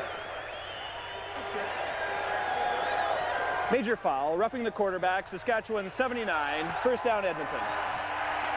Gary Lewis.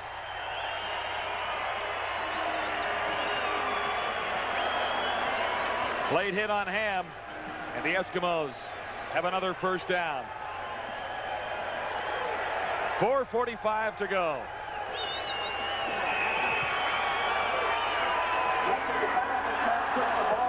Eskimos at the Rough Rider 20.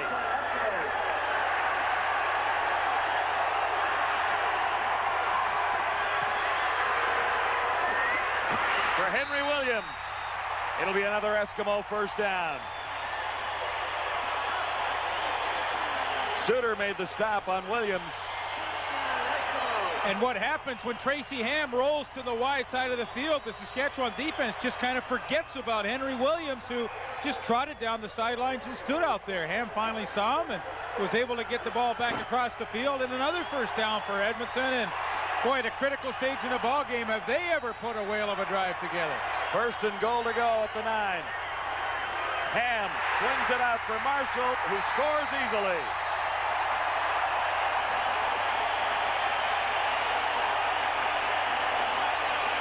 Second touchdown of the night for Blake Marshall. Oh, and what a great call. Play action freezes the middle linebacker. There's the play action, freezes it. Marshall sneaks out in the flat. Easy pass to complete. And an easy trip into the end zone for the first touchdown through the air by Blake Marshall this year.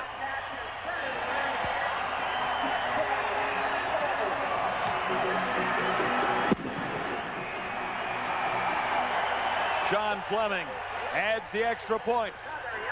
And the Eskimos have regained the lead by 3.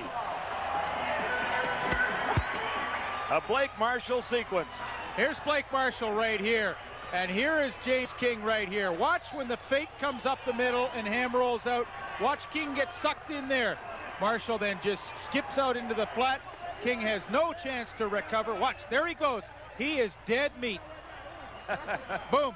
Marshall, easy touchdown. What a beautiful drive by Tracy Ham. In alone from the 5-yard line. Marshall carried for 1 and caught for 1. And really, it was all Blake Marshall on that drive. He caught 3 passes. And he wouldn't like it any other way. When it's time to get your team in gear, he is the one that would definitely like to carry the load, and he really did on that drive. 4:11 to go. The Eskimos are in front by 3. Willis Jaycox. Jaycox has some room far side. Brought down from behind, and there's a penalty marker down. They'll take this one a ways back. 13-yard return, 60-yard kickoff. Jaycox and a neat tackle by Willie Quest and a penalty marker down. They got Boyko.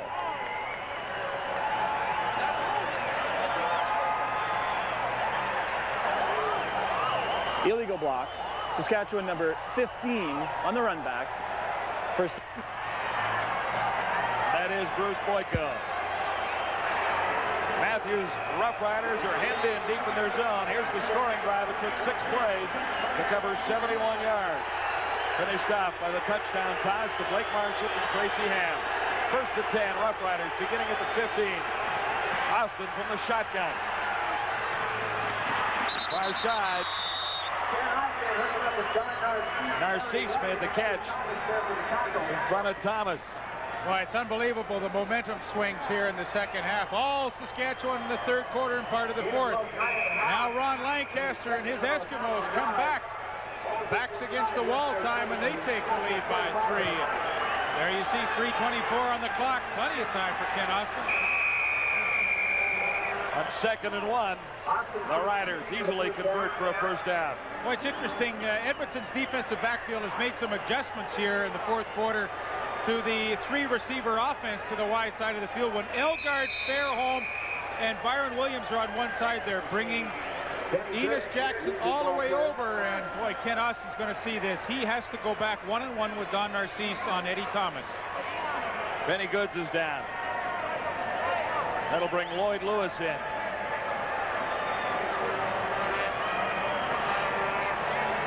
.306 to go. 31-28. Eskimos in the lead again. Enos Jackson, for the most part of the game, would stay to the short side of the field and not come over and help out in coverage. He is now moving over to the wide side of the field. That means there is a lot of room back to the short side with Narcisse on Eddie Thomas. And I would be shocked if Ken Austin didn't come back that way. Let's check in with Gord Miller. A couple of notes from the Edmonton sidelines as Benny Goods is checked out. First of all, the Gizmo came off limping after that last series. His hamstring is bothering him again. He's trying to run it out. That could be a problem if the Eskimos need a return. Leif, you mentioned earlier that Saskatchewan went into a defense where they said, Tracy, take what we give you and see how you do. Well, he did in that last series thanks to some coaching from upstairs. They said hit the backs coming out of the backfield. There's lots of room. Blake Marshall got some momentum and did the drive almost by himself.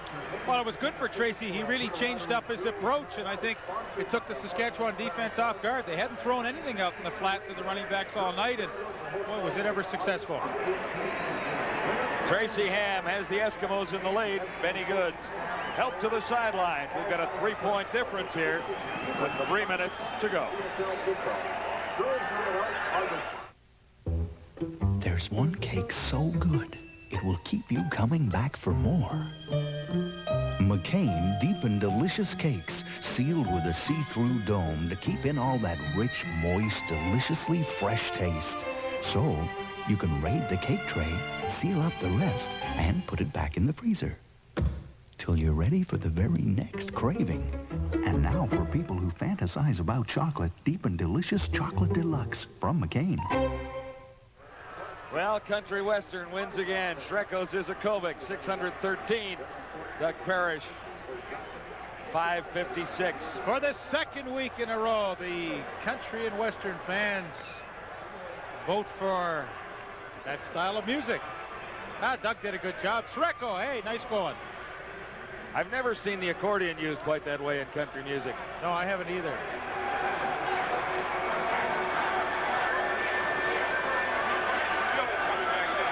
Benny Goods will be out of there for a while for the Edmonton Eskimos. It's an ankle injury. Lloyd Lewis is in. Roughriders are 1st and 10 beginning this at the 26. Saskatchewan trailing by 3. Austin shotgun. Pumps once, near side. Catch by Williams. He gets there for the first down, or very close to it.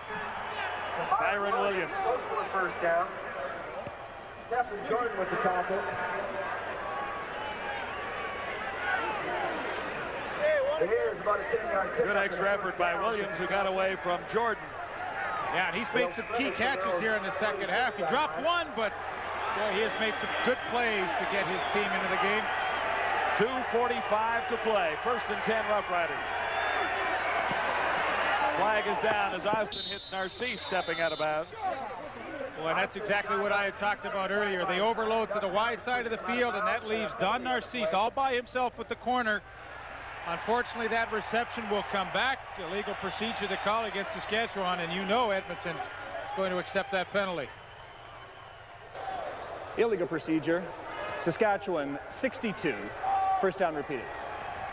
Vic Stevenson, the right tackle. 1st and 15, Saskatchewan ball just outside the 1st and 15 as the Riders drop back to the 30.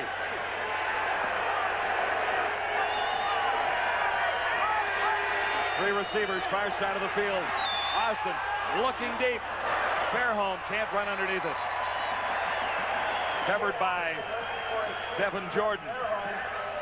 Jordan covering for the Eskimos.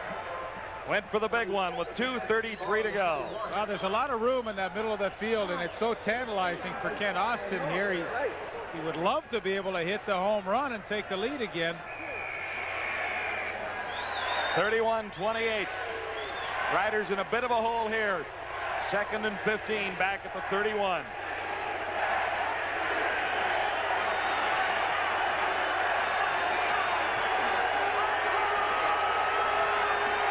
Blitz is on. Austin gets it to Elgard. He'll have the first down. Big first down for Ray Elgard. Enos Jackson brings him down. Ray Elgard has had himself some kind of game tonight, and the battles he has always had throughout his career seem to be the most intense when he comes up against Enos Jackson, and he is the 3rd receiver in your picture there to the left, and there he works Jackson up to the inside, then breaks to the outside. Jackson actually in pretty good position, but nevertheless Elgard makes the catch, keeps this most critical drive on the move. Yeah, 15-yard gain, just perfect. Austin on first down, far side, and he'll be close to another first down. Thomas makes the stop. Narcisse makes the catch. And that's exactly what I talked about. With the overload receivers to the wide side of the field, it's a perfect situation to go to Don Narcisse. He has 1-on-1 with a lot of room with Eddie Thompson. There you're going to see it. There's all the receivers down here. Let it run. Up at the top, Narcisse and Thomas. A 1-on-1 battle right there. Narcisse wins it, but that's an area that Kent Austin has to try and go to. That's a good matchup for Saskatchewan. It is a first down for the Roughriders now at the 54. And they have that matchup once again. 3 receivers near side. Austin looks this way. And again, overthrowing Jeff Fairholm. Again, Jordan covering. Penalty marker down, far side of the field. Penalty marker down. And that's deep enough where it's in the defensive backfield, and maybe some kind of holding call could result from that. Holding Edmonton number 17. First down. Eddie Thomas could be costly. Now, there have been some big penalties in this game to keep drives going, and none may be larger than this holding call on Eddie Thomas, and he's been involved in a very heated one-on-one test with Don Narcisse. The Roughriders 1st and 10. At the 34. Austin. Elgard. It'll be another Saskatchewan first down. Jordan makes the tackle, and the Riders are moving the ball. Yes, they are, and that is the play that would put this game at least probably into overtime. Austin steps up in the pocket. Good job by that offensive line. Now he has great vision downfield to pick up Ray Elgard over the middle. Lions with the tackle, but now they are in a field goal position. Now you try and go for the win. Definitely in Ridgeway range. Touchdown a possibility too with a first down at the 25. Austin looks for Williams. Almost intercepted. Why did he jump in the air? Doug Parrish. That may have been the easiest interception he could have made all year, but Doug Parrish elected to go up high with one hand, and quite frankly, this is almost like catching a punt right here. See the timing? He jumped too early. Ken Austin is very fortunate that he didn't lose that game on that throw. A minute 29 to go. It's a 3-point ball game with the Eskimos leading 31-28. 2nd and 10.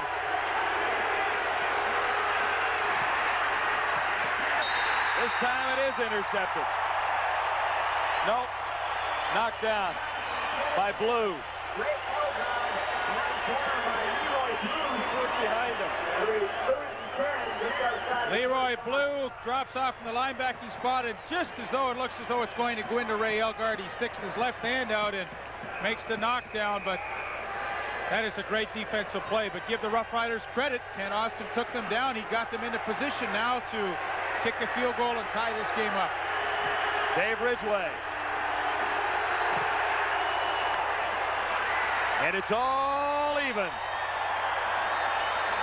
But there's a minute 20 to go, and the Eskimos have Tracy Ham at the controls.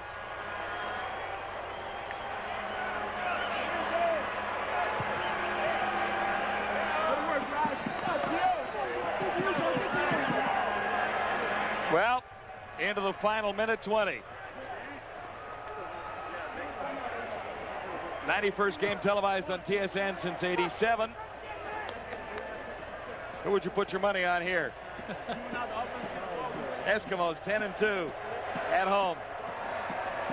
Riders 4-9 on the road. I'll be honest, with a minute and 20 to go, I sure like Edmonton's chances. Just the fact that Tracy Ham, this is the situation in a game that dictates he can roll out and run with it. The kickoff after the tying field goal. Armstrong out near the 40. So a minute 15 for Tracy Ham to work with. And really, realistic terms, they only need to go about 30 yards before they put themselves in a field goal situation. And don't think Tracy Ham's not thinking that. The wind, whatever wind there is, too, is at their back.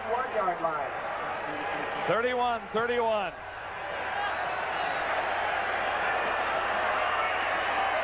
Ham and the Eskimos, 1st and 10 at the Edmonton 41.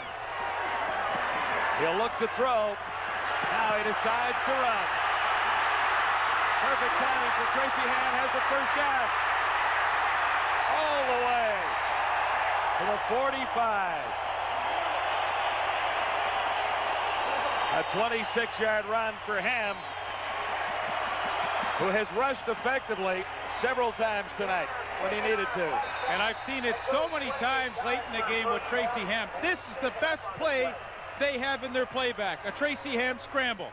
No need to throw the ball, take a chance of an interception, no handoffs, just Tracy take a look and then start to run, and He creates offense by himself. Now, he is injured at the end of this play, but nevertheless, he has taken it upon himself, and they are now in field goal range to win this football game.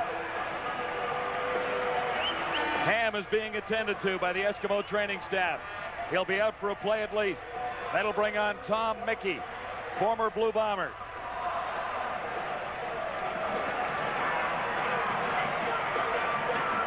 Lancaster rates Mickey as a good passer. Spent a year on a backup roster with the Houston Oilers. Played 5 games in '91.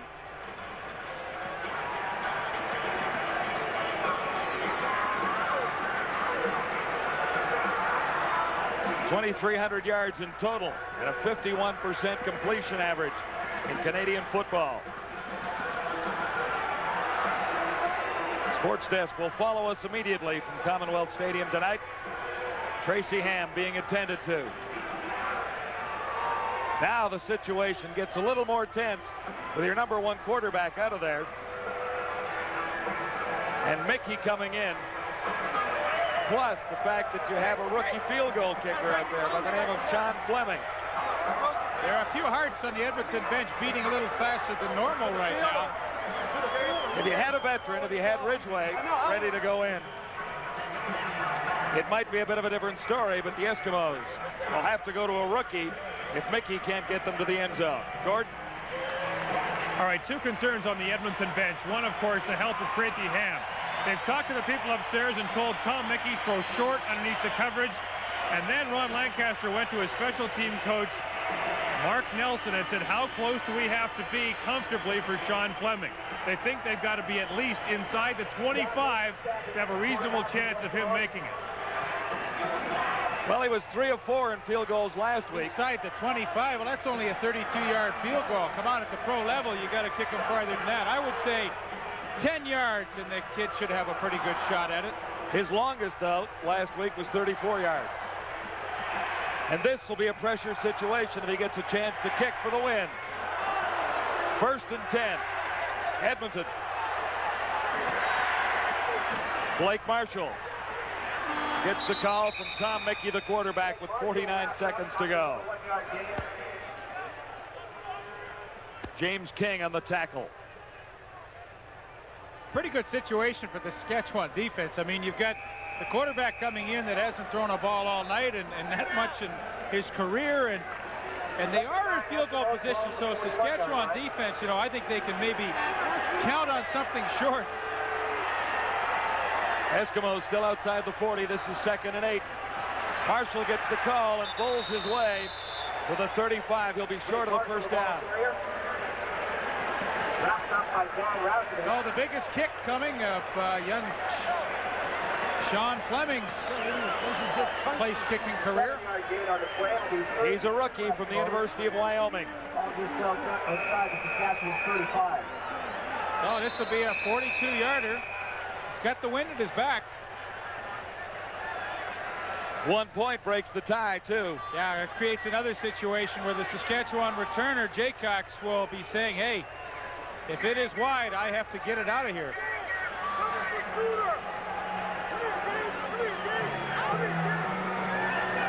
.27 seconds to go.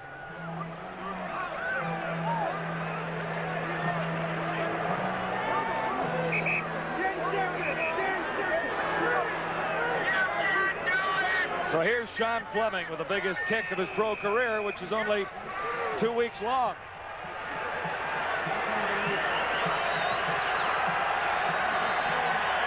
Harper will hold at the 42. It's 31-31. This for the ball game.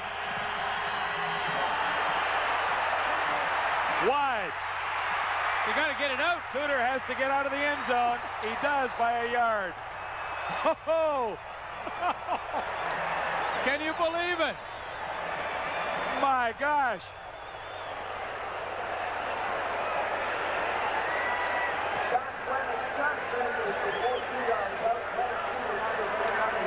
Well, Suter, there's no question he knows what to do. He just bobbled it. They ran into the goalpost.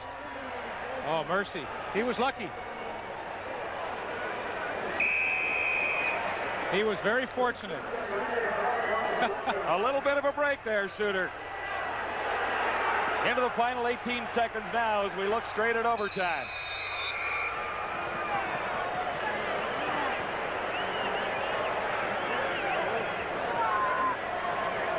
You know, guys, when a golfer puts a bad thought in his head before a shot, Sean Fleming came to the sidelines there and said, what do we do if I miss?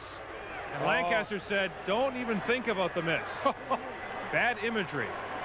Not very good at all. Visualize it going through the uprights. That's it. Have to feel sorry for Sean Fleming. He had a chance to be a hero here in his final play of the game, at least regulation. And at 31-31, we'll head to overtime. Sean Fleming had a chance to win it. Glenn Suter barely got it out of the end zone, but he did. And the Rough Riders have come back to force overtime at 31-31.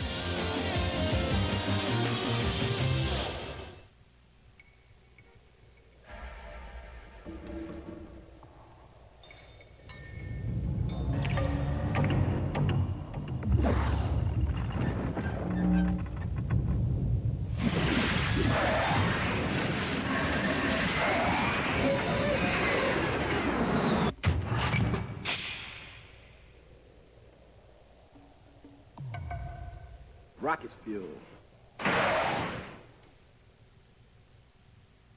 31-31 as we head to the second 5-minute overtime period. No scoring in the first.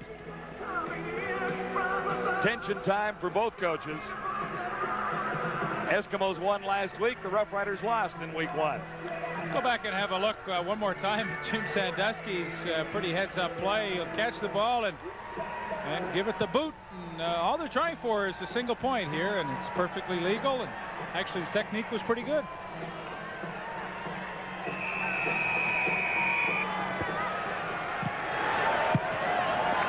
Ready for the second half of overtime. Willis Jaycox. Penalty markers are down as Jaycox is dropped near the 30. 15-yard return, 60-yard kickoff.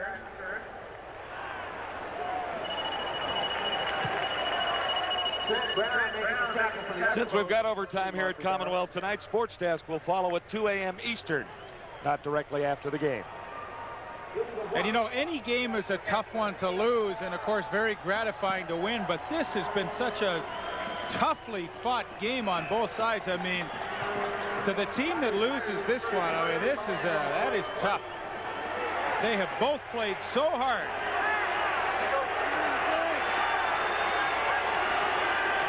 From the 20, Austin swings it out to Fairholm. Brought down by Jordan and Blue.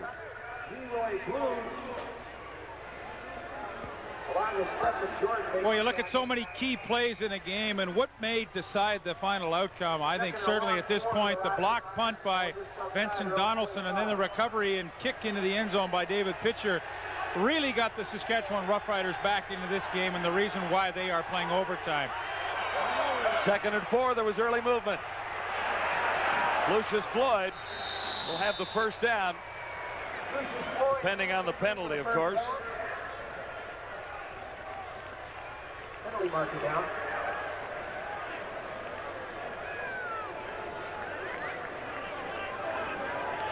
Offside, Edmonton 83. Penalties declined. First down.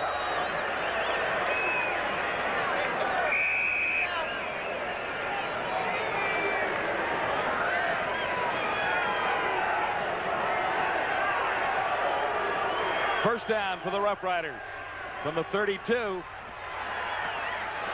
Austin for Pitcher. Better than halfway to the first down. Stopped by Enos Jackson.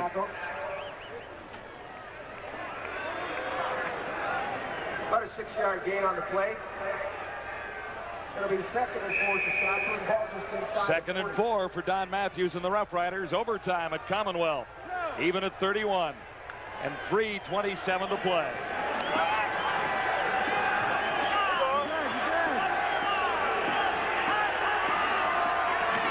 From the shotgun, Austin with time. close to a first down. If Elgard makes the catch, Jackson made the stop. Okay, here's Enos Jackson here and Damian Lyons. They're going to get double coverage, but Elgard still comes up with the catch. I mean, this is some kind of effort. There he comes into your picture. Look, they've got him inside, they've got him outside, and yet somehow he's able to push off and come up with the catch. That is some kind of individual effort, and if they win this game, they're going to look back at some huge individual plays that they made. Long toss to Fairholm, it's intercepted. Jordan on the return for the Eskimos. Markers are down all over the field. Turnover in overtime. 15 yards on the return.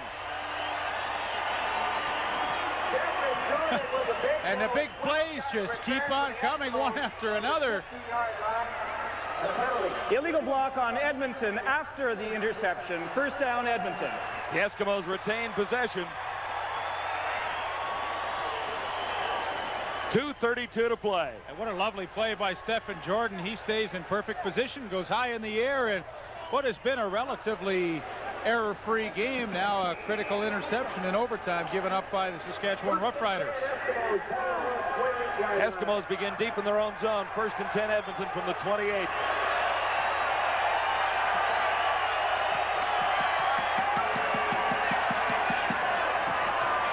Michael Souls, and another penalty marker is down. Brashovich in on the tackle. Penalty will go against Edmonton.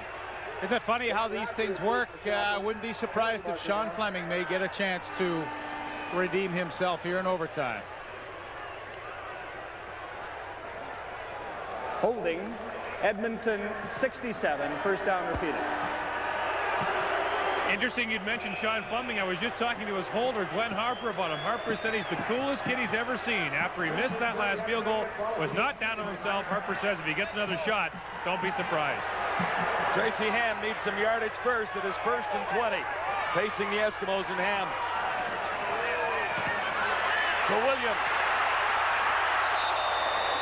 Gets 10 yards back. It'll be 2nd down. James King made the tackle on Henry Williams. And James 51 to go. And James King showed some huge speed from his middle linebacking spot to get all the way out to the quick screen to Henry Williams and make what might have been a saving tackle. Looked like Williams was just shifting into high gear when out of the blue came number 41, James King, to make a key tackle. 1:32 to go in the final overtime period at Commonwealth. Ham for Sandusky. He makes the catch. And is caught by a face mask, I believe. Or was it the back of his jersey? Sandusky is angry. Vincent Donaldson in on the tackle. Well, here's a great look at Jim Sandusky. Vincent Donaldson just back in a deep zone coverage. He totally ignores Sandusky to the outside, and then there you see the face mask. No question about it. The initial contact was on the face mask. That's going to add another 15. Well, you get a great view of it right here, I would think. Watch the hand. There it is. He got a hold of the jersey after the face mask. He didn't have it for long, but there's no question he did touch the face mask, and that created the initial contact. It was the correct call. So Sean Fleming started warming up that right leg. 1:12 to go. 1st and 10 Eskimos. Now at the Saskatchewan 48. Riders need a big play defensively. It's not a bad start as Souls is grabbed by Robert Banks.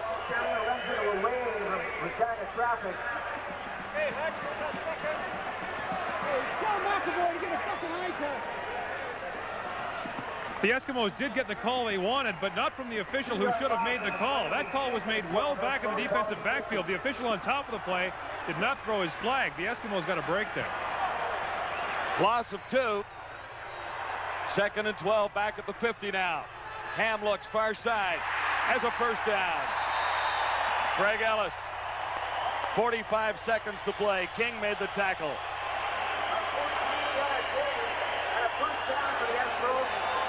Here's Craig Ellis right here. He just goes down and he looks for that little seam to just turn around and sit in. This is why he is such a good reader of defenses. You watch now. He sees the lane right there. He just stops and sits in it and waits for the ball to come. And, boy, he has put his team in position to win this game. 1st and 10, Edmonton. Saskatchewan 35.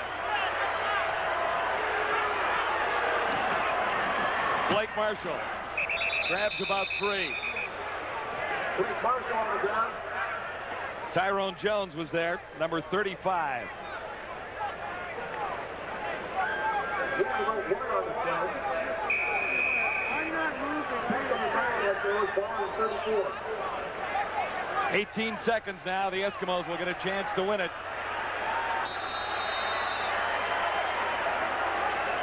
So Edmonton wants to take a timeout and talk things over.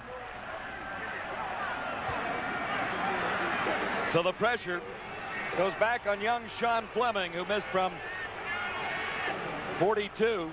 Yeah, this is not a chip shot. This is going to be about 40 yards.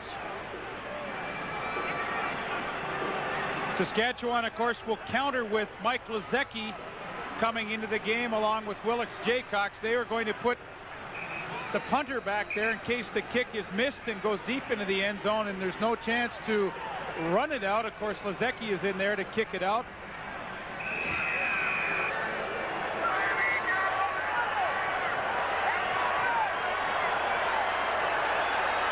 So Fleming gets a second chance with 12 seconds to go from 40 yards out.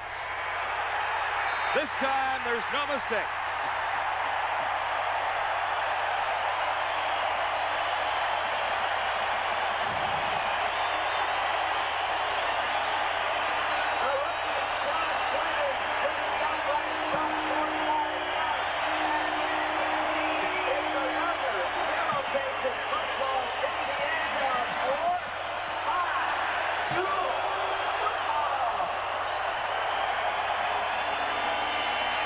With 8 seconds to go in overtime, Sean Fleming has given the Eskimos a 3-point lead.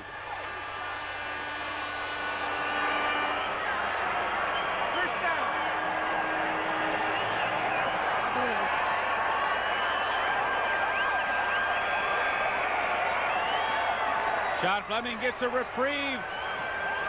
A 40-yard attempt, and it is close. It is close, and it just sneaks inside the right post, and that is a happy young kicker right there. 8 seconds to go. Kent Austin looking long, far side, intercepted.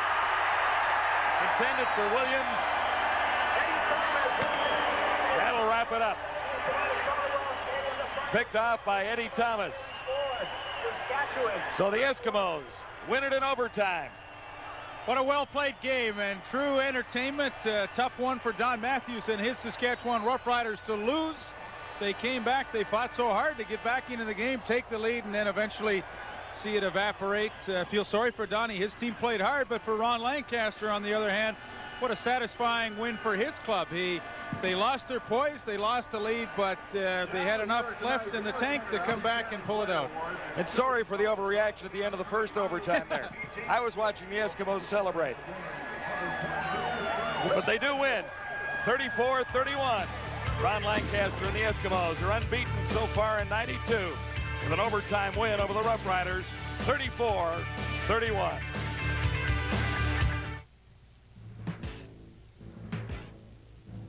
KTEL International presents the Toronto Blue Jays 4 Million Memories, a remarkable new home video. You'll thrill to the home run heroics of Joe Carter, the finesse of left-hander Jimmy Keys, the all-round superstar Roberto Alomar, plus the stopping power of the incredible Tom Hankey. 4 Million Memories is an outstanding video and is only part of perhaps the greatest video offer ever made. Here's the pitch.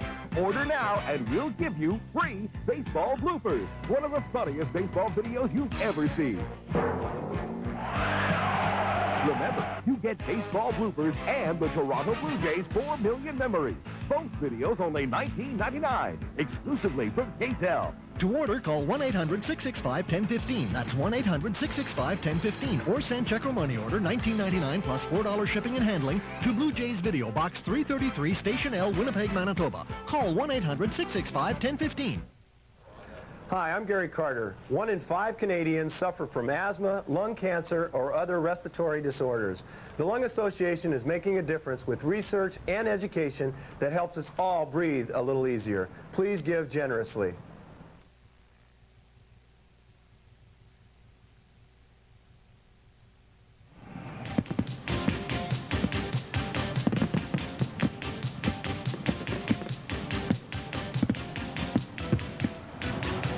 For the TSN Turning Point, brought to you by Sony. Dying seconds of overtime. Sean Fleming, who had missed in the last seconds of regulation time, makes this time from 40 yards out the game-winning field goal. The rookie comes through in just his second CFL game, and that is the TSN Turning Point. A cash donation will be made to the Coaching Association of Canada for the training and development of Canadian coaches in amateur sports on behalf of TSN and Sony. Sony Trinitron, perfecting the sport of watching TV. Plenty of fireworks here tonight at Commonwealth Stadium. The Eskimos win in overtime, and we'll be right back.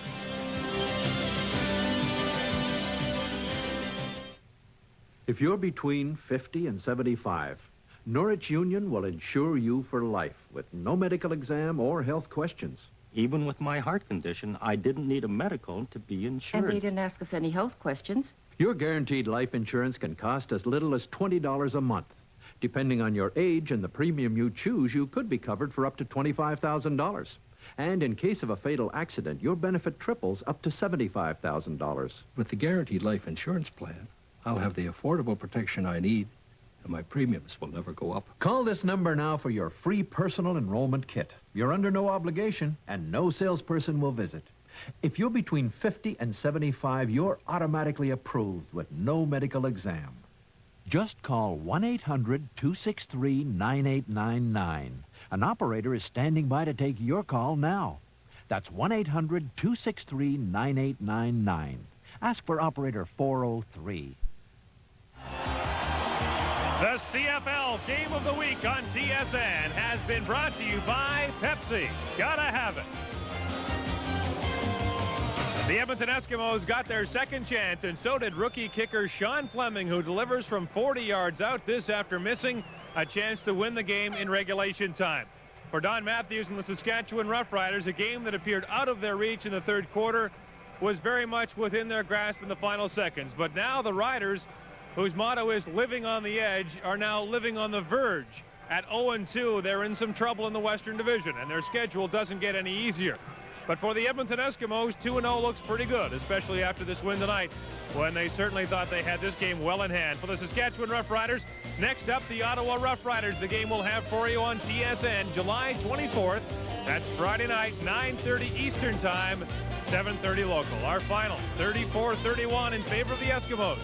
For all of us at TSN, I'm Gord Miller. Thanks for watching, and good night from Commonwealth Stadium.